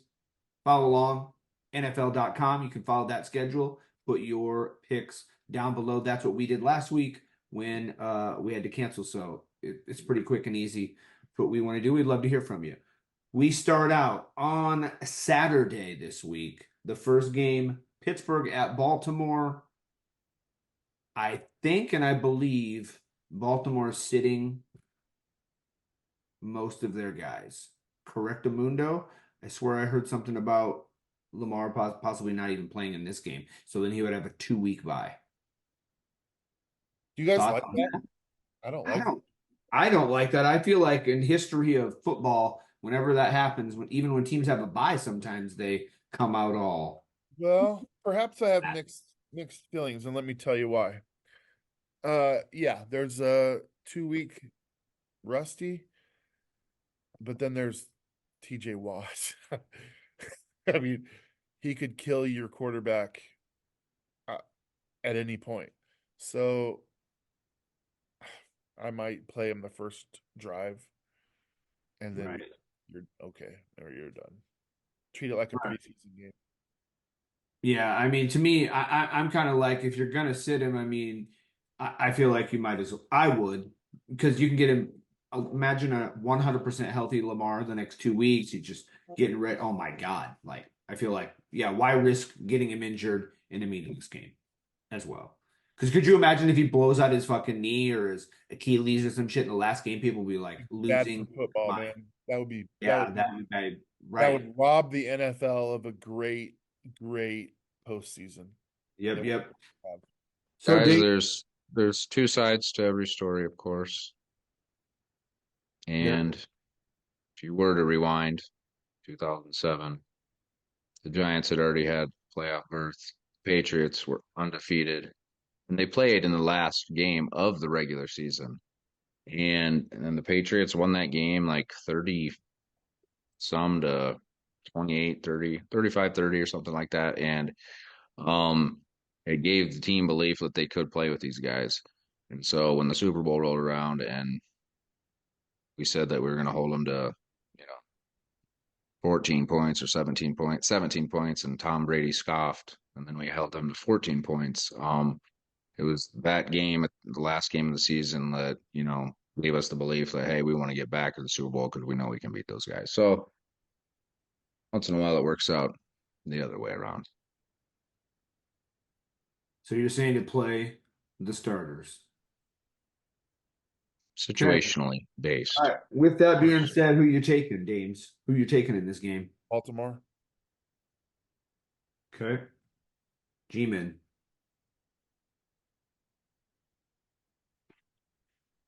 I do have Baltimore circled. I don't know what they're doing. So yeah, I'm gonna stick with Baltimore. I don't think Mason Rudolph can win two in a row against the backups even. So three in a row. Gobo. Can Pittsburgh make the playoffs if they win? I just looked at their record. They're 9-7. The AFC's a little tougher. So they can go 10-7 and not get in if they win. That's what I was just thinking. So God, man, Cincinnati really on a rough road this year, man. All fucking three teams in their division are killing. Right. I want to pick Pittsburgh, I really do, but I think that Baltimore is aware that they don't want to like empty their sails of their momentum. They've been crushing teams left and right. You want to keep that machine going. You got the bye already. I think that they're going to play this game hard, even if the starters aren't in there. I'm going to say Baltimore in a close one, 27-24. I'm going to agree with you three. I just think they're the overall better team. Mason Rudolph. Pittsburgh. Switch me to Pittsburgh. I'm 8. Oh, I need to catch up, bro. Can't switch. Yeah, I can switch. Go ahead. Can't triple stamp a double Switch stamp. every pick. Okay. All right. Moving on. Houston, Indy. Fuck. Another great I'm glad this is the only game on at the time it's on, because this is must-see TV for me. Gobo, we'll start with you on this one. Houston. Oh, you're killing me. Okay. And the winner goes to the playoffs and potentially wins the division. And they're in Indy? Yeah. Fuck, man. This is a marquee game. I mean, I would have never picked this game on the schedule at the beginning of the season to have so many implications. I'm taking the rookie. I'm taking the Texans on their own. Stroud. What? This is playoffs, you guys. I know. Yeah, I think the kid's got it, man. He's got it. Like, when he's healthy, the Texans are fucking awesome. And Minshew, I don't know how much magic is left in that mustache, but it can't be that much, man. So I'm gonna take Minshew just to I mean, yeah, DeForest Buckner throws a wrench in it a little bit. I mean, Dames, I'm A also lot of taking it Indy, possibly. so. I don't know. This is honestly, yeah, I'm gonna say 13-10. Fucking awesome game. Comes down to it. Probably goes to overtime. I say 28-30, man. 28-30. This is gonna be a scoring game. And there's a controversial missed 2-point extra, 2-point conversion at the end. Again? Yeah. Again? Again. Who you taking? Me? Oh, No, G-Man, that's who I have left.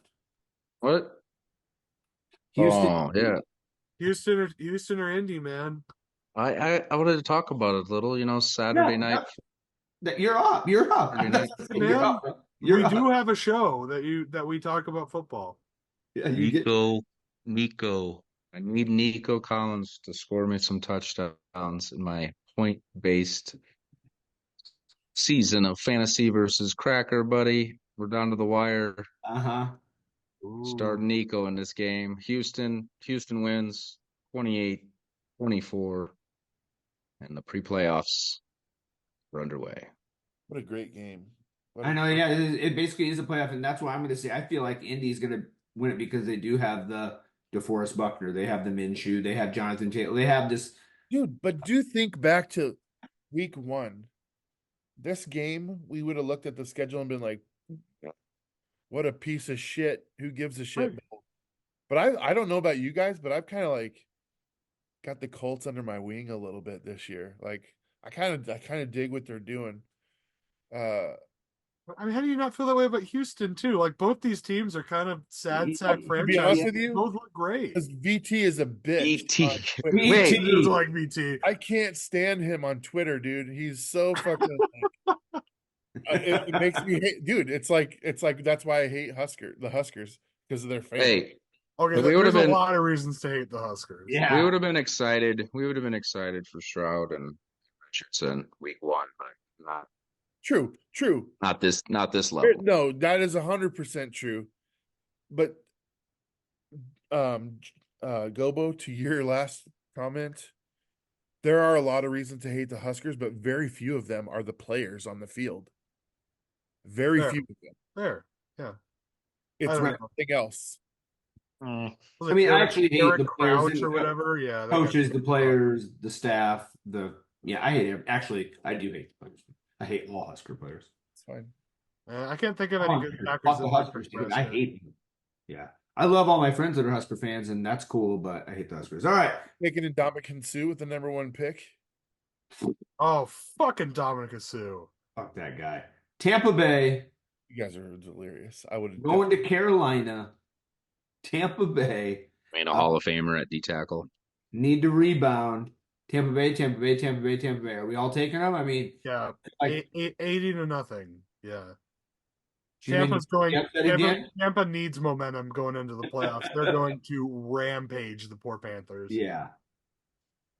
I don't They think should. Carolina- I don't know. I mean, anything can happen. It's the You're NFL. taking Carolina? All right, James, let's But do it. here's I think that young Bryce, they don't have any. There's no draft pick to worry about for them. So I think that and they're at home. This is their last chance to put together a good something for the end of the season. You want to end this season on a high note. I think this is how you do it, by potentially keeping your them out of the playoffs. So Not happening. There's no fucking way. No, and Tampa's in already, aren't they? I thought they already won Oh, the division. they didn't win the division because they lost and Nolans won against them. Yeah, so now they have to win. They're winning it. I think winning in, but they have to win. They're winning in. Yeah. Okay, that makes sense. But what better high note to go out on than to keep your division rival from True. G-Man? title and the playoffs? I'm gonna go with the Bucks. 2 weeks in a row. Don't have a lot of faith in them. I don't have the faith that Gobo has and saying they're going to kick their ass. But I do think they will win. How about Cleveland going to Cincy? Cleveland, Flacco, they're all playing against Cincy. I'll start off. I'm taking Cleveland. I don't even care if all their players aren't playing. Cincinnati's beat up. So It said Watson's back this week. no, he's not. Dutch guy's back. I'm just trying to. Dick Touch I guy was is gonna say, not back. why would they put him in? Why would they He's put him in? out for the season. No, Dick Touch guy's not back. I'm I taking was Cleveland. like, Joe Flacco's killing it. Why the fuck I would just you wanted put to see DTG JL's in? go like, oh, I can't pick them. God, then I know I'd be like, well, I guess I'm taking Cincinnati. So I feel gypped by this game on the schedule, but I know Joe Burrow playing.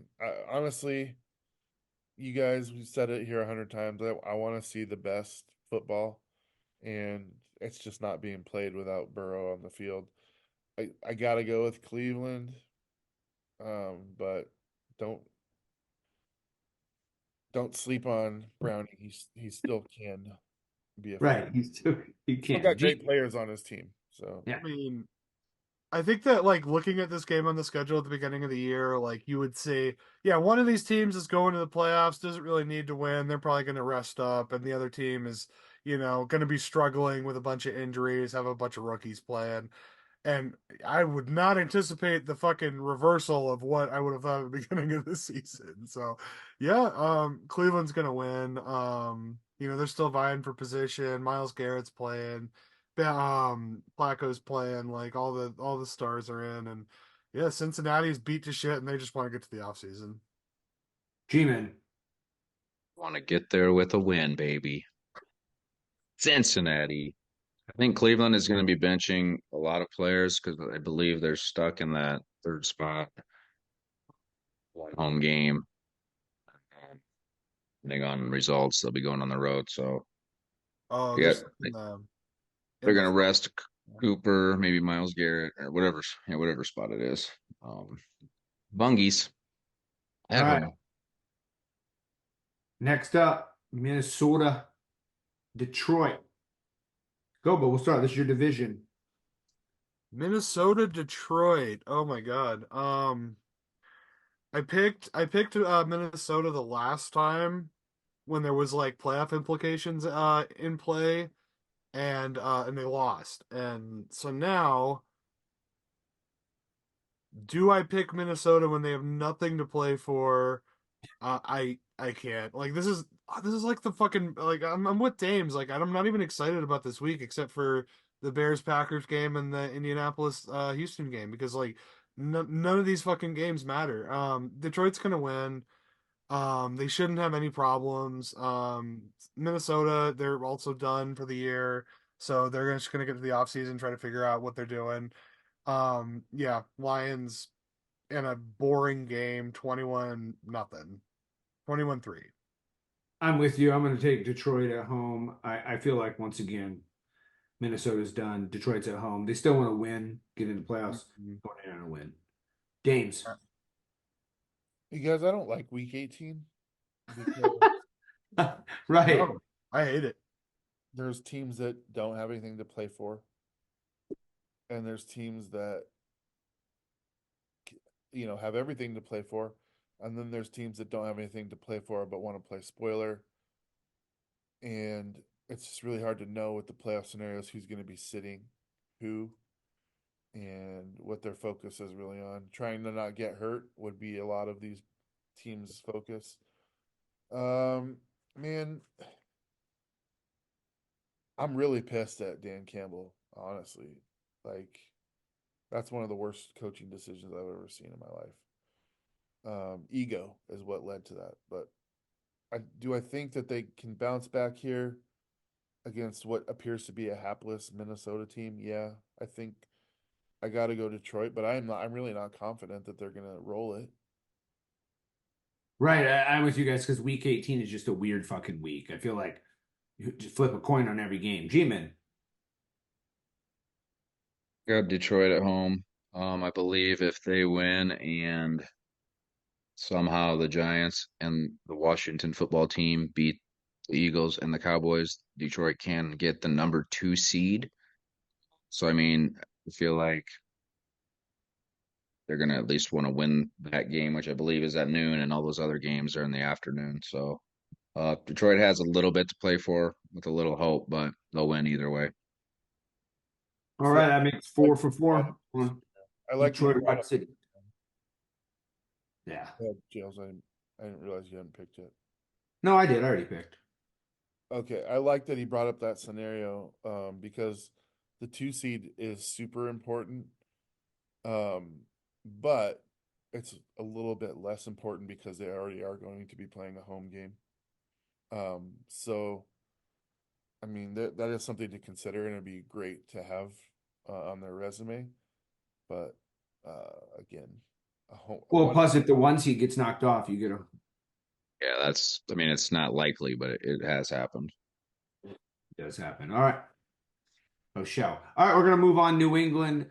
I'm gonna start off the Jets going up to England. We haven't beat them in like 58 games straight. Belichick's last game in New England as a coach. This is finally going to be hopefully a little bit of I don't know if it's really anything that good, but I'm taking the Jets on the road. Let's go. Let's win one, go into the offseason.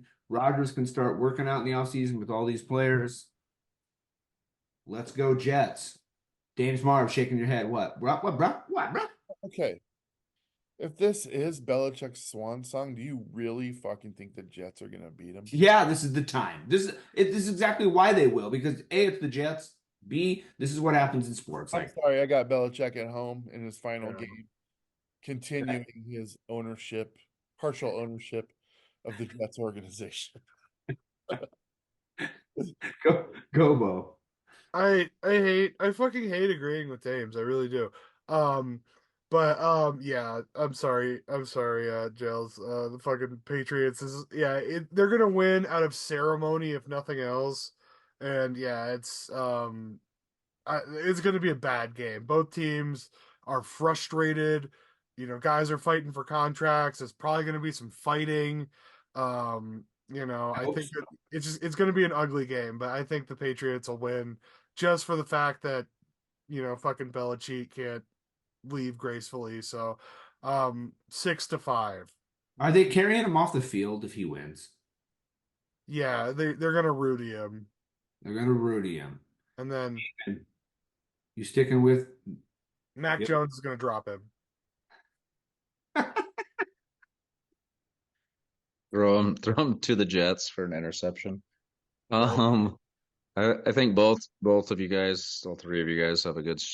Uh, anything could happen. I think they're gonna lose. I think Belichick is done.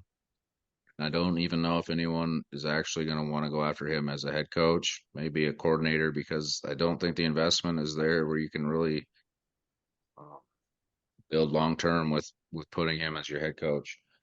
Jets on the road in Belichick's reign as the GOAT with Brady and the piece of shit without him. So what is he? exactly. Rouse. I mean, and it'd be kind of funny because it was the Jets who, knocked out Bledsoe, which gave him Brady. He wasn't even a smart man to even You guys start. are really good at making other teams Yeah, you win guys have games. been beating yourself forever. Yeah. You unleashed the sixth Yeah. round draft pick that ended up being the best quarterback in Yeah. NFL history. Yep. Good job, Jets. OTJ, bro. OTJ. I'm getting a tattoo, I think, this next week. OTJ. The Jets. Atlanta, New Orleans. Who wants to start this one off down in South? This one sucks too, man. All these games Oh, are this just. one's awesome, dude. Go This is the division, Falcons! possibly, man. Who you take? Who you taking? Dirty Birds? Go I have to, man, because if the fucking Saints win and we lose to the Bears, we're out of the playoffs. So okay, taking all of no, this. I'm taking the Falcons out of necessity. I don't think they're gonna win. I think the Saints are a much better team. But I'm gonna take the Falcons in an upset, 28-3. Bam. And they're not gonna blow it. See, I think and correct me if I'm wrong, you at home or on here. If New Orleans wins, did they win the division? If they Tampa win and Tampa And loses, Tampa Bay loses. I think can Atlanta win it if Tampa Bay loses? Yeah, And win? I think maybe. They So can. that being said, I'm going to take New Orleans. They're at home. I just feel like they're the better team. I just don't. I haven't liked Atlanta all year. Not picking them now. And they just came off a horrific game. And I feel like New Orleans won a big game. They're kind of ready to go, at least, from last week. Dames. I think New Orleans wins and they go as the division winner to the playoffs. Cool. G-Man. I don't like Saints. Thus, I am picking the Falcons. Hopped off their bandwagon for a couple losses, and now they're gonna right the ship. Bijan's gonna have his biggest game of the season. Is he on your fantasy team? Oh, okay. All right. Jacksonville, Tennessee. I believe Levis is out, and maybe Tannehill is playing. Jacksonville, I believe, is playing everyone. Again, I'm going to take Jacksonville on the road. I think they're the better team. Tennessee is pretty much done. And Jacksonville, again, I feel like they need something. So I feel like they need another win here to kind of help them get into the playoffs and maybe find a stride. Dames. I think this is it for Mike Vrabel. I think that he's got to disconnect with ownership. When you're watching the video of when they decided to trade AJ Brown, he is not happy about it at all. And I think that that's boiled over to the point where it's over for him no matter what happens here. I got Jacksonville, but I do think this is the last you'll see of Vrabel in Tennessee. So. G-Man.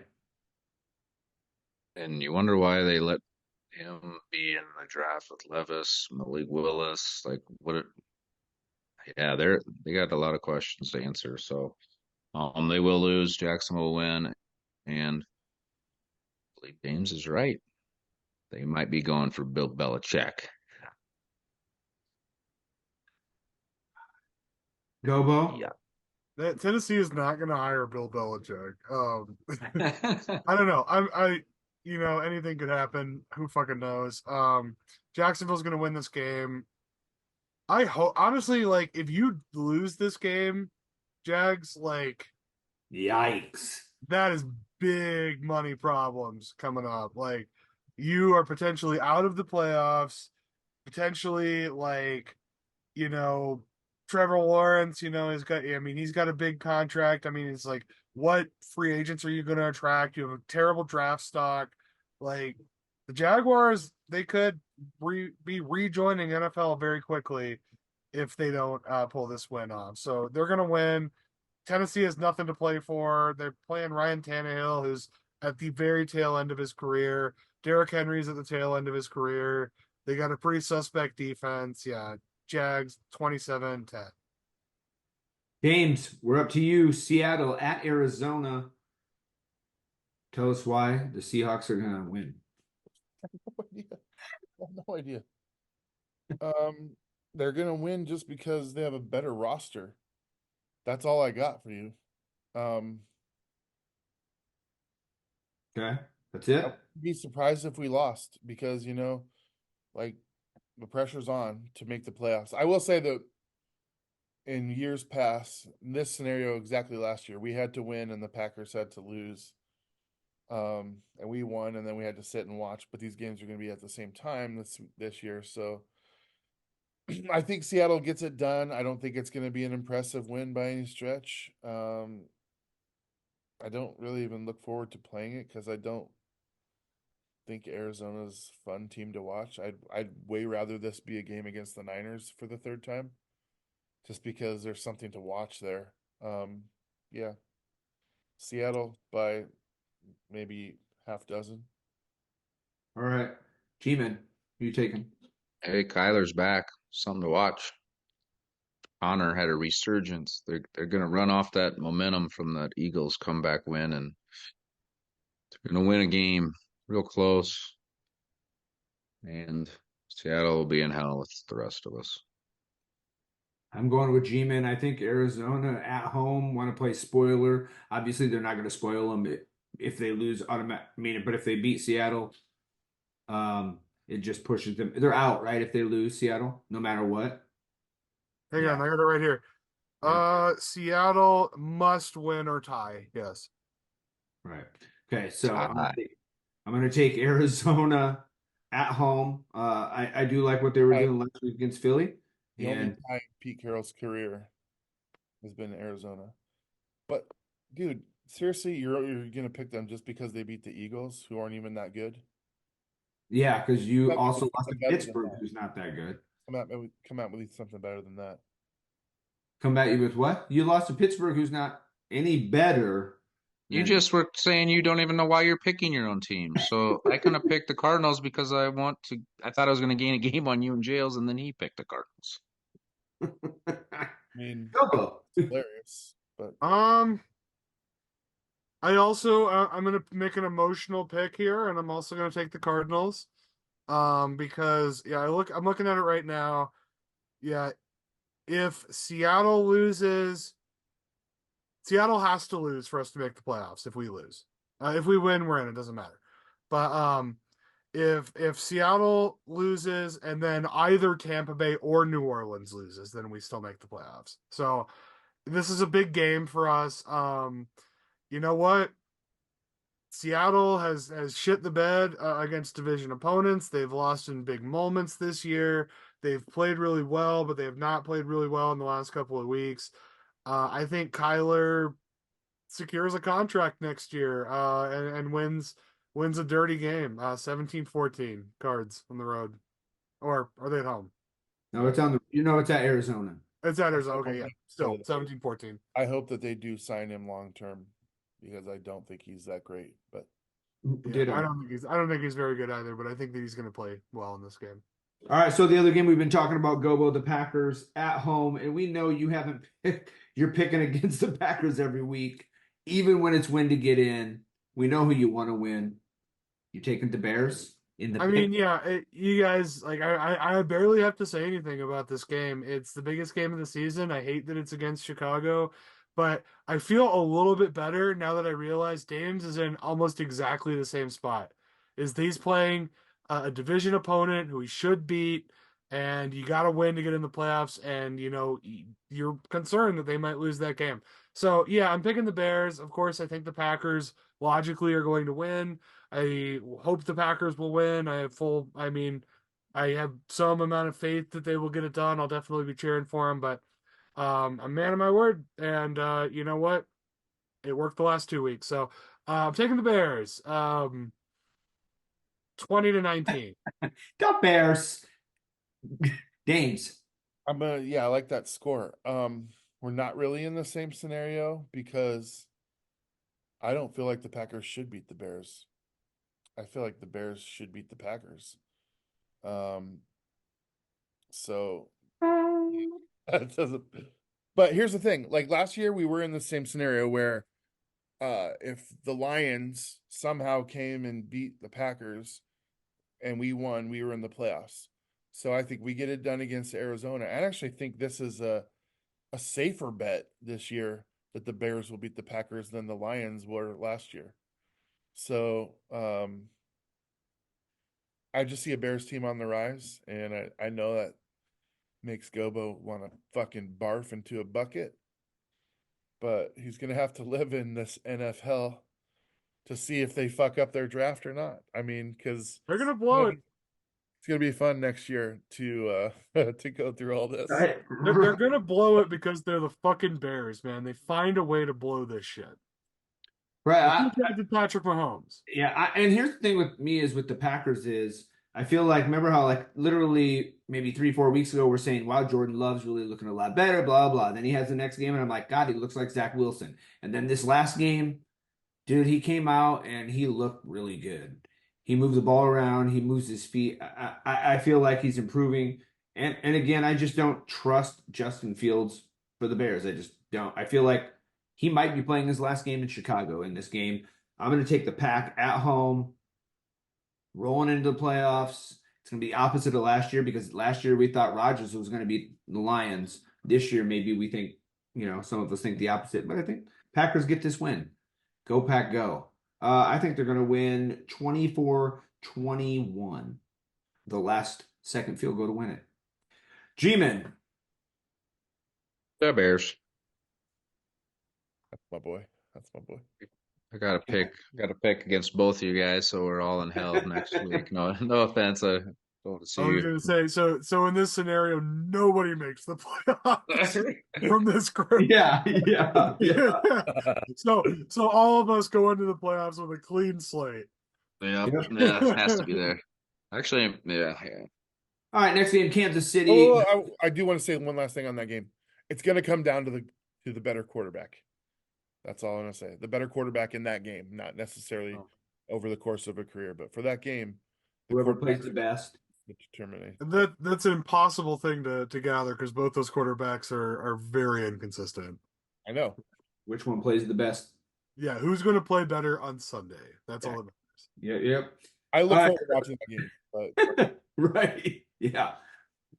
Make sure you guys are picking along at home. Thanks for sticking with us here. Chiefs at Chargers. Are the Chiefs playing anybody? Are the Chargers? let's just all say that we're going for Kansas City and I was move going to on. say, is anybody? I'm not picking the Chargers. Fuck that team. KC. I did that last week, so yeah, KC, please. Finger licking good. Oh, it's KFC. Damn. Denver, Vegas. Ooh, this is a tough one. I'm gonna go. We'll go G-Man Jazz. We haven't heard from you start the game off. Denver, Vegas. Who you taking, boy? It's a tough one. I don't pick Denver for some reason. So on the road, no Russell Wilson, probably a better team, you guys say, but I think Mad Max will wreak some havoc, force a fumble or two, and the Raiders get Pierce a win to end the season. I think he would go, what would that be, 5-2 or something? And sounds like he might be the front runner for the job for the Raiders next year. So he needs this win bad. Raiders. Yeah, I'm actually gonna agree with you, G-Man. I literally was thinking the same thing. I'm like, these players I feel like are responding well to Antonio Pierce. Have they lost a game here? Yes. Do they look as good as they could? Probably not every game, but you have to remember he also came in halfway through the season after dipshit came in and blew the whole thing up and just sucked. And he literally has to go to the whole team and just try to hold them together, man. I mean, to me, the Vegas is one of those teams who they have some talent, get a good right guy in there, they're gonna do some things. And fuck Sean Payton. Now I'm kind of like I don't like that guy. I'm saying Raiders roll at home. I think they have a nice big win. I'm gonna say 31-10. Dames. All right. So this quarterbacking decision made by Denver was all about winning, and it's decidedly a loss now that they've chosen to go away from Russell Wilson. The Raiders are going to win this game. I do like Pierce, but I also want to submit to you guys that Tom Brady has been trying to become a partial owner of the Vegas Raiders. I believe he's got a stake there now. And I've also got Harbaugh as a potential landing spot for the Raiders. That said, and that's just because of the agent Brady connection and Al Davis, that kind of scenario. The Michigan. If that happens, you got to keep Pierce on the staff. The guy is awesome. Is he going to stay?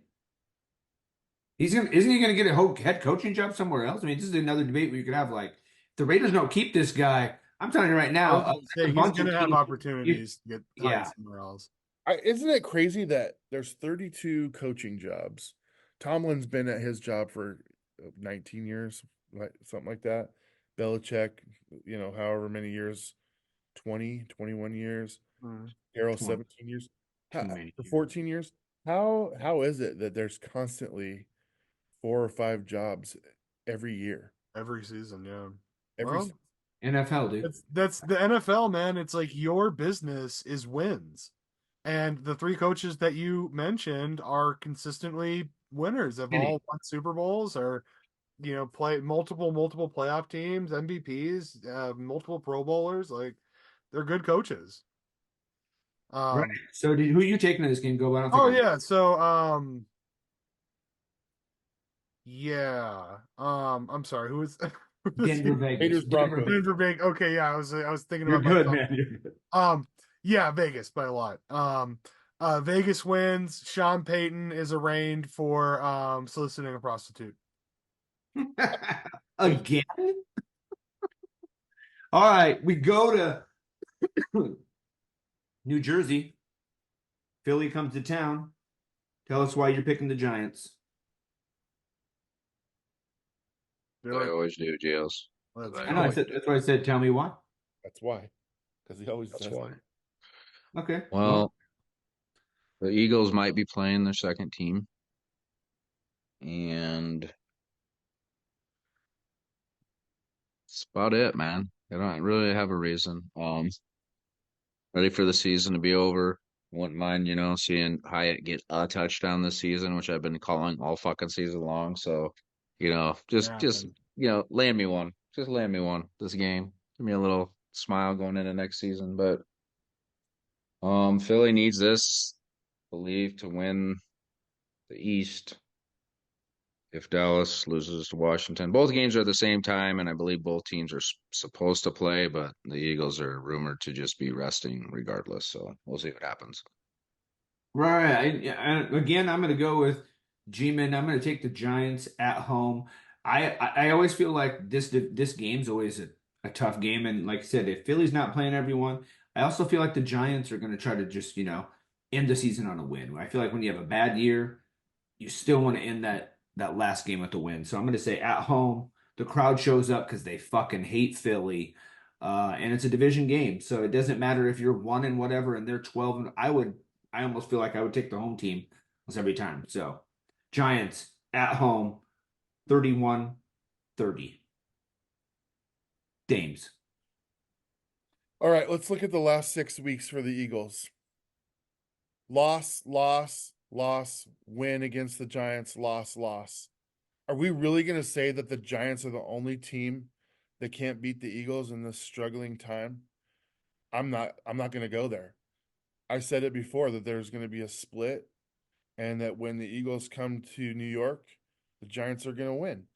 And I don't care who the Eagles are. They could play their fucking front team. They're not winning this game against the Giants. It's not going to happen because I Love feel you guys. that everyone in the NFL can beat the Eagles except the Giants because they know them. They know them. So let's have it, G-Men. I'm on you. I'm on it. Let's do it. Let's fucking do it. And then Philly backs into the playoffs. Gobo. I'm taking the Eagles. Fuck you guys. No, I'm just kidding. I like you guys most of the time. Wilson. Yeah, I think that the Eagles need this win. I think for kind of the same reasons that Dames is downplaying them, as they have had a pretty rough stretch here, and they're gonna be pissed off after the way that Arizona game ended. So I'm guessing Philly comes out a little rejuvenated, maybe brings their first team out in the first half, depending on how the Dallas game is going.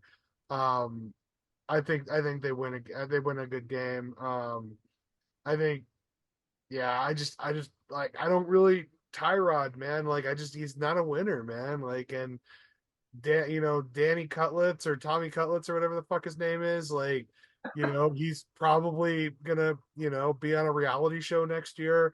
Fucking like he's not gonna be Cooking, in the NFL, so like, cooking chicken. yeah, he's Him gonna and be his fucking agent. making commercials for fucking, Giordano's or some shit. Like, um, so yeah, man, the fucking Giants suck. Jazz, I love you, dude, but the fucking Giants are terrible. Like, and the Eagles, for as bad as they've been in the last couple of weeks, are a way, way, way better team. So I don't see them losing this game. Eagles 34, Giants 17. Um, Eagles probably not going to win anything in the playoffs, but they win this game. Maybe the Giants are the only team they can beat. The only chance the Eagles have is the defensive front seven against the offensive line of the Giants. Even if that's true, they're still going to win that battle. It's a pretty good chance they're going to win that game. They're going to win that battle. Even if it's true, even if everybody else plays poorly, the Eagles will still win the game because of those guys. Hey guys, let me remind you, the Eagles were undefeated and the Jets beat them. So And they just lost to the Cardinals. Yeah, they're kind of wishy-washy. Cardinals Rams. Dallas, man. Cardinals aren't that bad. Let's All just right, say Dave. this. Let's say that the Giants win, then every one of our teams has beaten the Eagles this year except the Packers. Oh yeah. Get him We're saving it. Get him in the We're saving it playoffs. for the postseason. Is why. Get him in the Oh, playoffs. my We're going to God. beat the Eagles in the playoffs. That would be badass. Okay. Rams, Niners. Is everybody playing in this game? No. Why would you play anybody? C-Mac isn't playing. Yeah. All right. Well, then either team has to play anything because they got the 1 and the 5 or 6, whatever, 5-1 locked up, I All think. right, I'm gonna start off. I'm gonna take the Niners. Sam Darnold probably getting the start. I'm taking old Dick Hammer the third. Taking the Niners at home. His great grandfather was named Dick Hammer, and he was an Olympian. Outstanding. I mean, the only reason I know that is because he was a Jet, so I was a geek, and he has a photographic memory. Blah blah blah. You're still picking him. Yep, let's go. One more Rams team. on the road. Rams on the road. All right, Rams on the road. all right, Rams on the road. okay. All right. Dallas. Dick Hammer will falter. Dallas, Washington. I'm putting in Dallas for everyone. I mean, I'm pretty sure unless you want to take games, you're taking them. You need to build up a game here. You need to catch up. Huh? I am going to take Washington. Let's go. But I want to tell you guys. Wait, you're taking Washington? He's taking Washington. I was a little perplexed there's no 3:00 games this week. They're all 3:25. That's weird. So no one can check the scoreboard and not start people because Yeah, and then just like take all their players. 14-0 lead. No Monday night game. So there's no Monday, so they probably just I mean it's chill day, bro. Washington because it's just a trap game, dude. This is a trap game of all trap games. It is. Starting quarterback. Okay, if this was in Dallas, there's no fucking way I would choose Washington. But we all know that outside of Dallas, especially in cold weather, we saw it happen in Buffalo. I mean, shit can fall apart, bro. Are you talking about the Bills? Or I was like the Bills and the Redskins are pretty different teams, so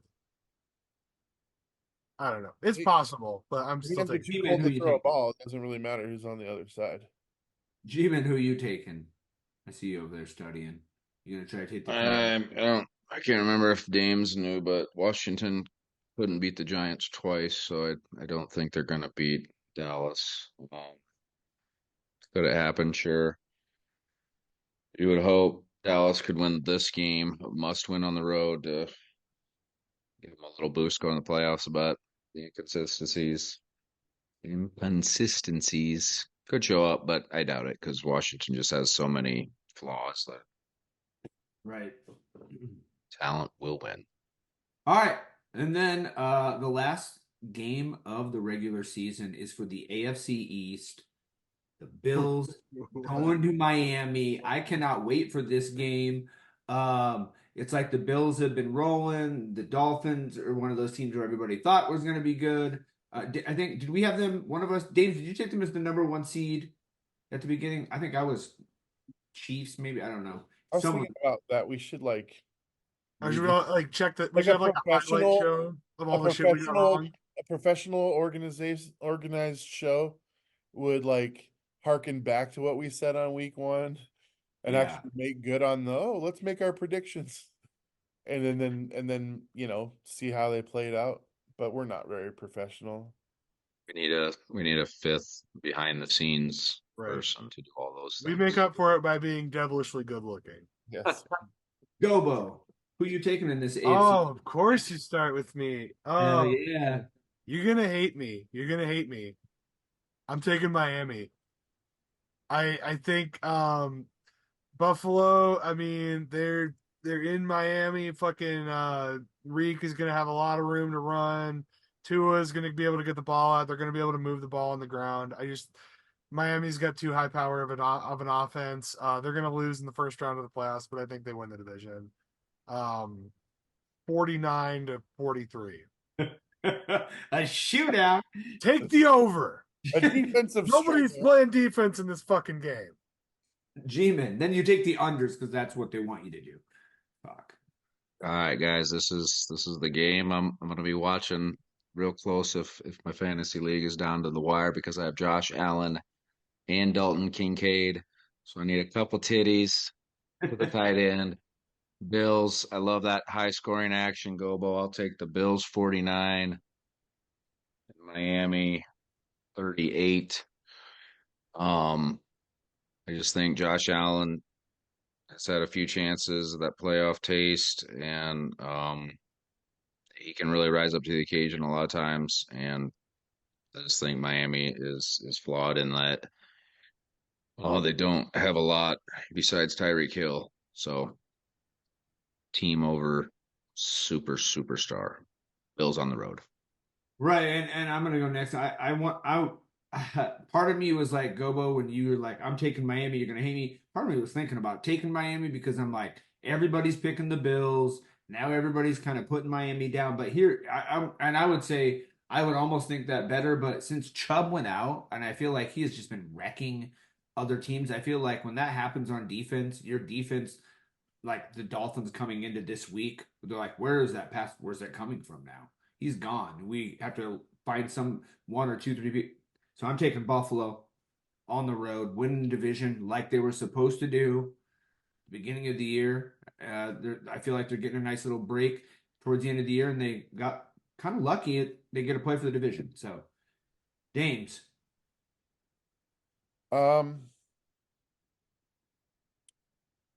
Well, this is a battle of who's going to have the most turnovers as a quarterback. Is it going to be Jalen Hurts or is it going to be Josh Allen? And I feel like they're going to be. They're going to be. Tua? No. Josh Allen, dude. Look at the turnovers, bro. No, you said Hurts. You I said know. Jalen I Hurts. know. I was like, you mean Tua? No, Playing Miami. Hurts has more turnovers than anybody in the NFL. Oh, you're still talking about the fucking Eagles. So it's going to be for the leader. Of Still talking about the fucking Eagles? I was gonna On the say, Bills still talking about Dolphins. the fucking Eagles. Bills Dolphins. Fuck, man. Okay.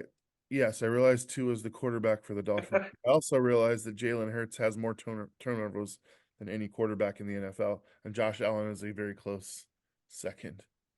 So, my point is going to be that Jalen Ramsey is going to take away a couple passes, and Miami's going to prove that they belong in the playoffs by actually beating somebody of stature.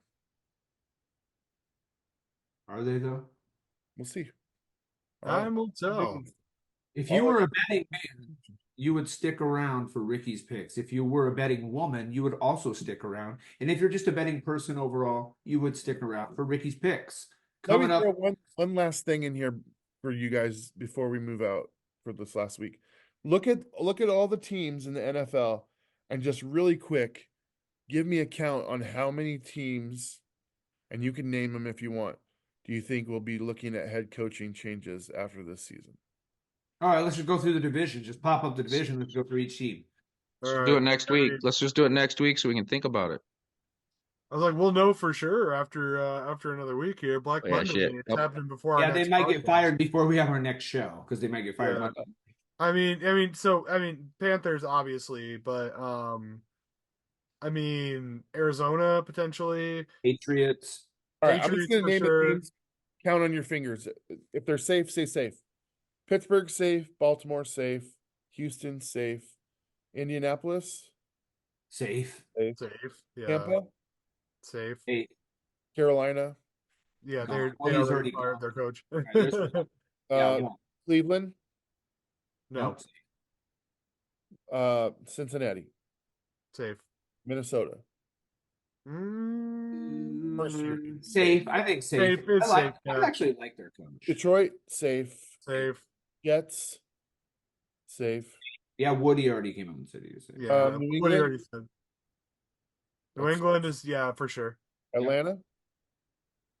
Ooh, that's an interesting one. It depends because they could still win the division. I think They he's safe. I think they're They safe. seem to love him. They seem to love him too. New Orleans? And Arthur Smith is a pretty terrible owner. New Orleans is Who's the fucking coach? New Orleans is fighting for a playoff spot too. yeah, I think they're fine. I think everyone in the NFC South is safe, yeah, because except for Carolina, obviously. Jacksonville safe.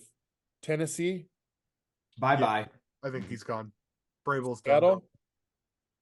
No, I mean, I don't think they're gonna fire the playoffs Vrabel. last year, I think he's too stubborn to retire. So What about He the needs dude to from go out Arizona? once. The dude from Arizona. He gets another year. Kyler They're was giving Kyler another year. They probably give him a year. Yeah. Yeah. I'm gonna put it as a maybe Okay. All right. because that dude was like, he was the laughing stock of the NFL like the first I 5 was gonna say I think it's And this one I'm serious. The Bears, are they gonna stick with Eberflus? I mean, I don't think they should, but I'm terribly biased. Oh, I saying would put that he would be on the hot seat. At least they're going to think about it. Our Five fault. potentials. Green Bay's safe. I fucking hope so. Yeah, look, I hope so. LaFleur's Kansas good. City safe. Chargers gone. 6. Chargers is gone. That's 6. Yeah. Denver safe. Unfortunately, the Raiders. That's a 7th team. Yep. Philly and New York are safe. Giants, you're safe. Dayball's safe. You're good. Okay. Yeah, McVay said he's coming back. Shanahan's safe. Dallas.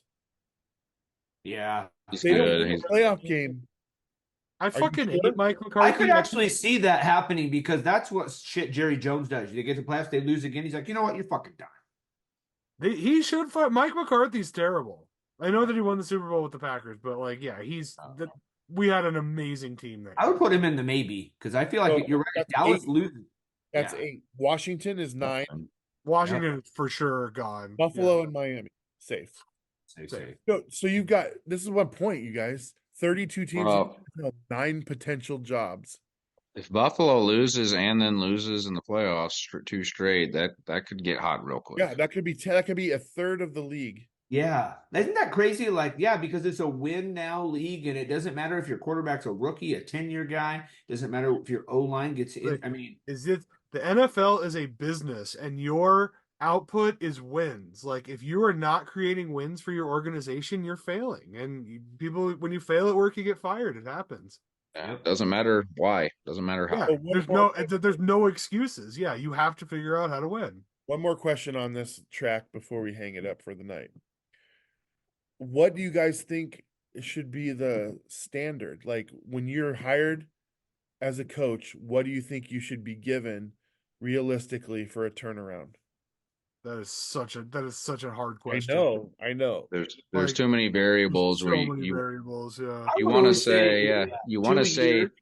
you want to say 2 or 3 years, but then when you see a guy come in the first year and they go 1-15 and the team he loses the Right. team, you And have then to get rid of end him. up There's like keeping Hugh Jackson for 2 seasons. Yeah. No, and that's the thing. It's like, you think about it, it's like, if you're taking over Carolina next year, your goals are going to be very different than if you're taking over Dallas next year. Like, Yeah. Dallas, they I want a agree. Super Bowl. Carolina wants to not lose every game. Like, they're very different teams. They want to be competitive and have some fire. Yeah, exactly. So I love this time of year, especially if your team's in NFL like we are here on this show. Again, thanks for tuning in. We love talking about this. Let us know about your coaching ideas, who you think could be in and out. Again, this Belichick, where's he going? Like we say, does he go? Can he coach for 4 more years? How old is he? 80? 75? 8? We already looked this up before. 74. 73 or 74. So 80 is the new 60, so I mean, you never know, man. You never know. This has been, don't forget Ricky's picks coming up, talking about these games, right? Stick around. NFHell. We're going to find out who's in the playoffs next week. Join us here. We'll recap these games and start talking about playoffs. We'll make our brackets, Playoffs. guys. We'll make our brackets next week. That's good right. luck, guys. Good luck, guys. Packers. I know. Seahawks. Good Thanks, luck. brother. Midwest Jet, James Marvs, G-Man Jazz, and from Draft. Colorado, the friendly confines of the whatever. Gobo. I was trying to be all cool and I don't know what you were going for there. it was a fail. In the shadow of the Rocky Mountains. Yes, thank you. The high clouds of whatever. Okay, bye. Fuck the Eagles.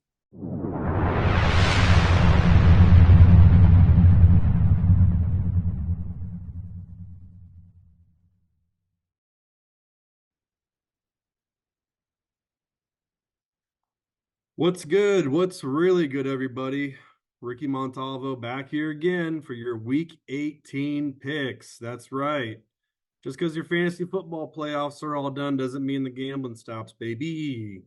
One of the best weeks to gamble is Week 18, at least historically for me, but we'll see if that trend holds true as we press on from another winning week. That's right. I think we're NBA Jam rules right now. On fire. Is that 3 in a row? I'm pretty sure it is. I don't know. We're balling out. We're doing it. We're getting more of that positive regression. Positive regression. So feels good, feels nice. Again, my intention with this was always to try to get us to about plus 10 units, but that's well out of reach, my friends. Wish we could have gotten there, but that's okay. A historic year for the favorites. Not since 2005 have they done so well, but that doesn't deter me from still betting the way I bet, and it shouldn't deter you from betting in the future. This wasn't just the best year for you.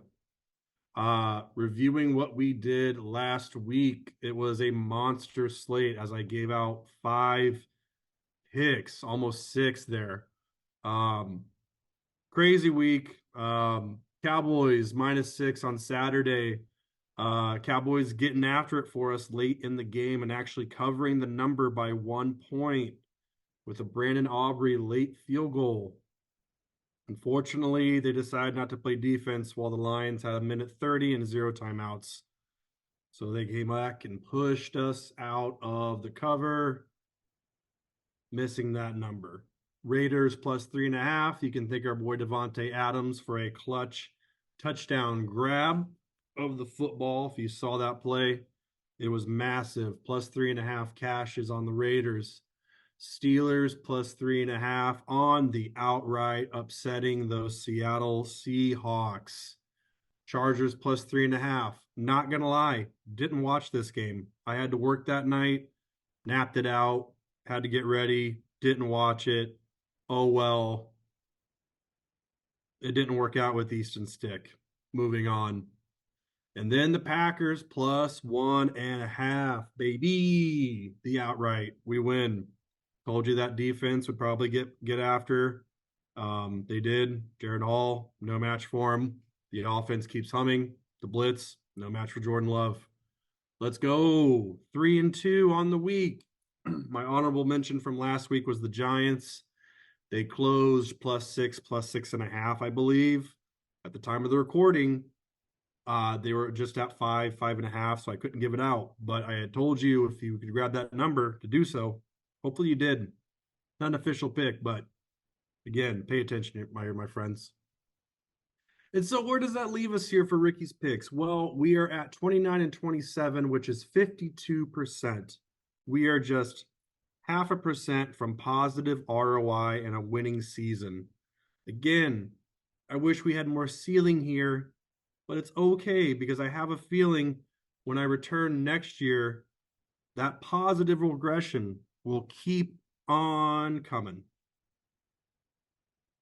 So let's move to our slate here for week 18.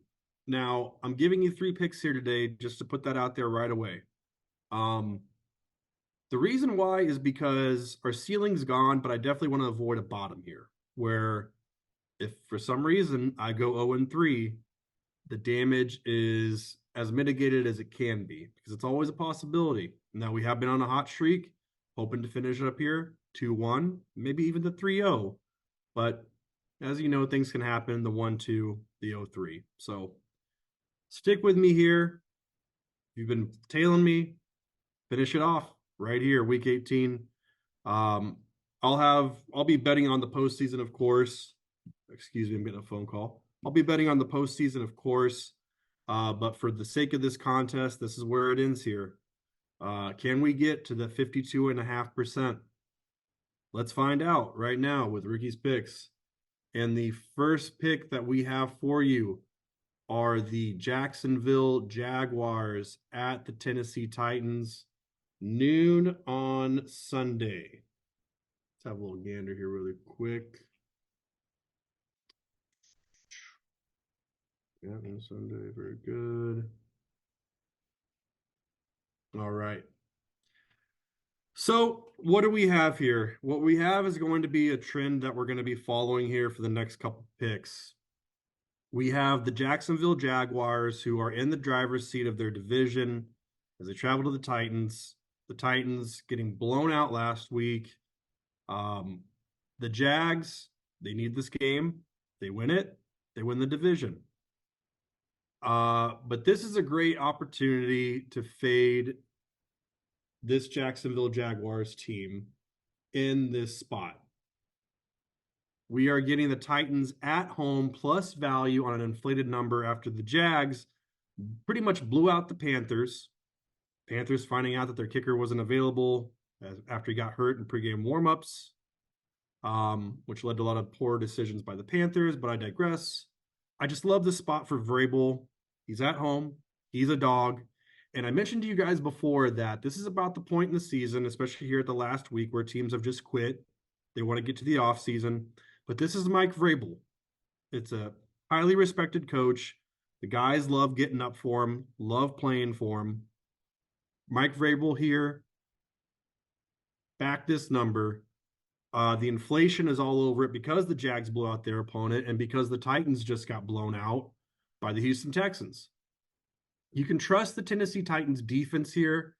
I don't care if it's T-Law at QB or CJ Beathard. It's the same scenario for the Titans. I don't care if it's Will Levis or Ryan Tannehill. You're betting on this Titans defense to keep this one close. This is their Super Bowl. This is a chance for them to punch the Jags in the face and cost them a division title. I also think this is a spot where Vrabel is leaving. There's rumors swirling that he's out the door. Him and the GM, they don't gel.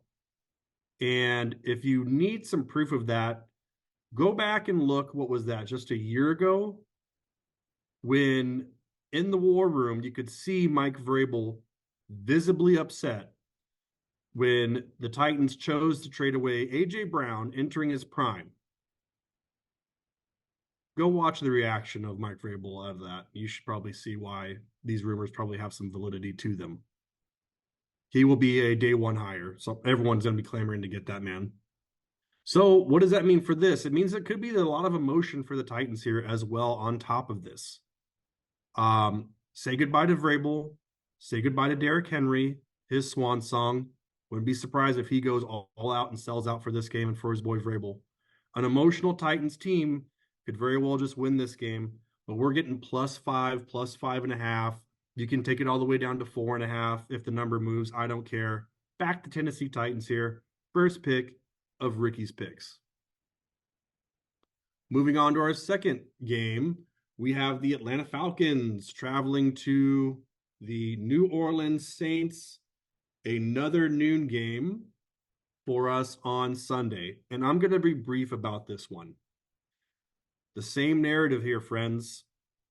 The Saints in the driver's seat. They beat the Bucs last week. The Bucs on the letdown spot. Every pro I know was on the Saints. I couldn't get there with backing the Saints, but I understood why they did. This division is just a mockery.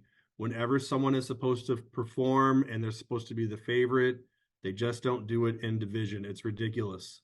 Back the division dog on the road here and fade the Saints as a favorite with Dennis Allen and Derek Carr, who are going to kerfuffle this and drop the bag. We just know it. That's just what this division does. I hate both these teams. I hate this division. But I'm getting the Falcons at a complete buy low spot after they got blown out by the Bears. They match up well with the Saints offensively and defensively. I don't have much more to say than that. Take them at +3. Anything less with that is a no bet, but you should be able to get the 3 tomorrow.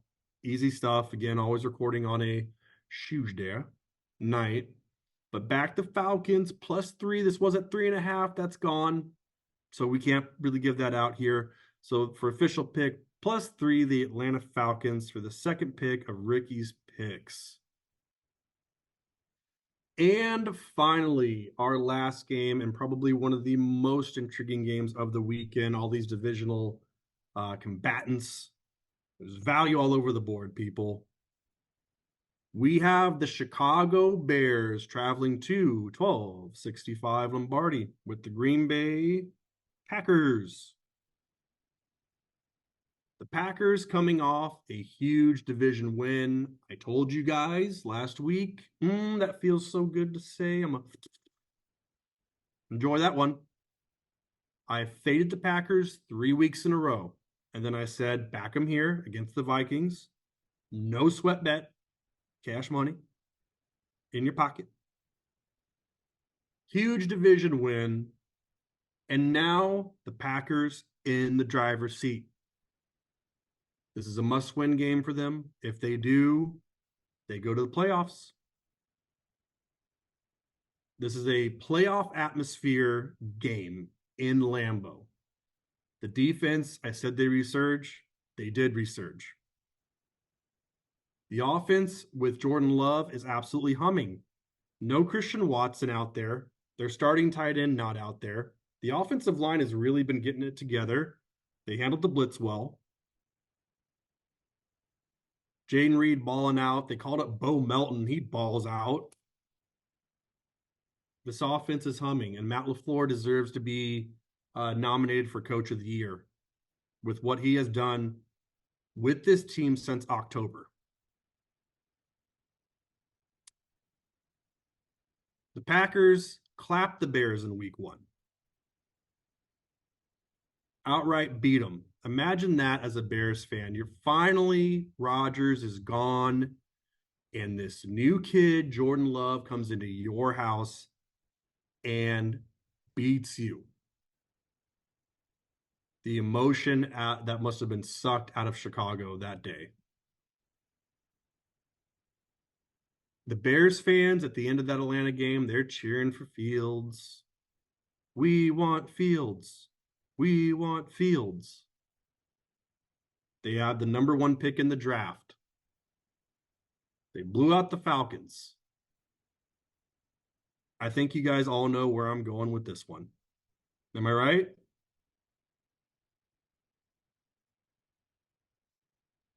Give me the Chicago Bears +3. I get you. Tried to. Look, I'm going to be at this game in Lambeau this weekend. Row 1 in the end zone. You might actually see me on TV. And you think to yourself, you're no fan, bro. Back in your division rival. But this is just such an easy Bears spot. And I knew once I was going to Lambeau what I would be betting. This is the Bears Super Bowl. They got clapped week 1. They remember that their season is done because the Packers beat the Vikings last week. Some other things occurred, but they cannot get into the postseason. The line is inflated because the Packers blew out the Vikings. They have to win this game, and the public's going to back them. This was at 3.5. The 3.5s are gone. I think there was 1 out there at a very public book, but there's mostly 3s out there. The Bears, they can run the ball. They have an excellent defense that matches up well with Jordan Love because they don't blitz. That's the way you beat J. Love. Fields, he's going to create problems with the RPO. The Packers defense is still bad. The Bears with this scheme, it's right. The pressure's on the Packers. But Packer fan, even if they lose this game, you should be very excited for the future and this very young team. Now, the one way this does go sideways is that Fields actually feels the pressure of this game, because I'm not so sure that the Bears with the number 1 pick are all locked up on Fields. I think they're going to have all eyes on him. And I wouldn't be surprised if the Packers won and covered. But for the sake of the value of this line, it's more like a pick 'em. This is really a coin flip to me. And with so much pressure on the Packers, how do you not back the Bears here? This is their Super Bowl. This happened last year when Detroit came into Lambeau.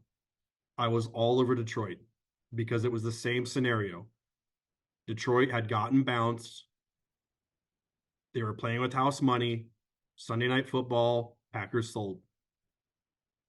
There's an opportunity they sell here. And I could be front row to see it. But go Pack, go. Third pick, rookies picks, the Bears +3. God damn, you hate to see it. I hope this gains more trust with you guys in the future. I've faded this team. I'm fading them now. It's about that paper, that dollar.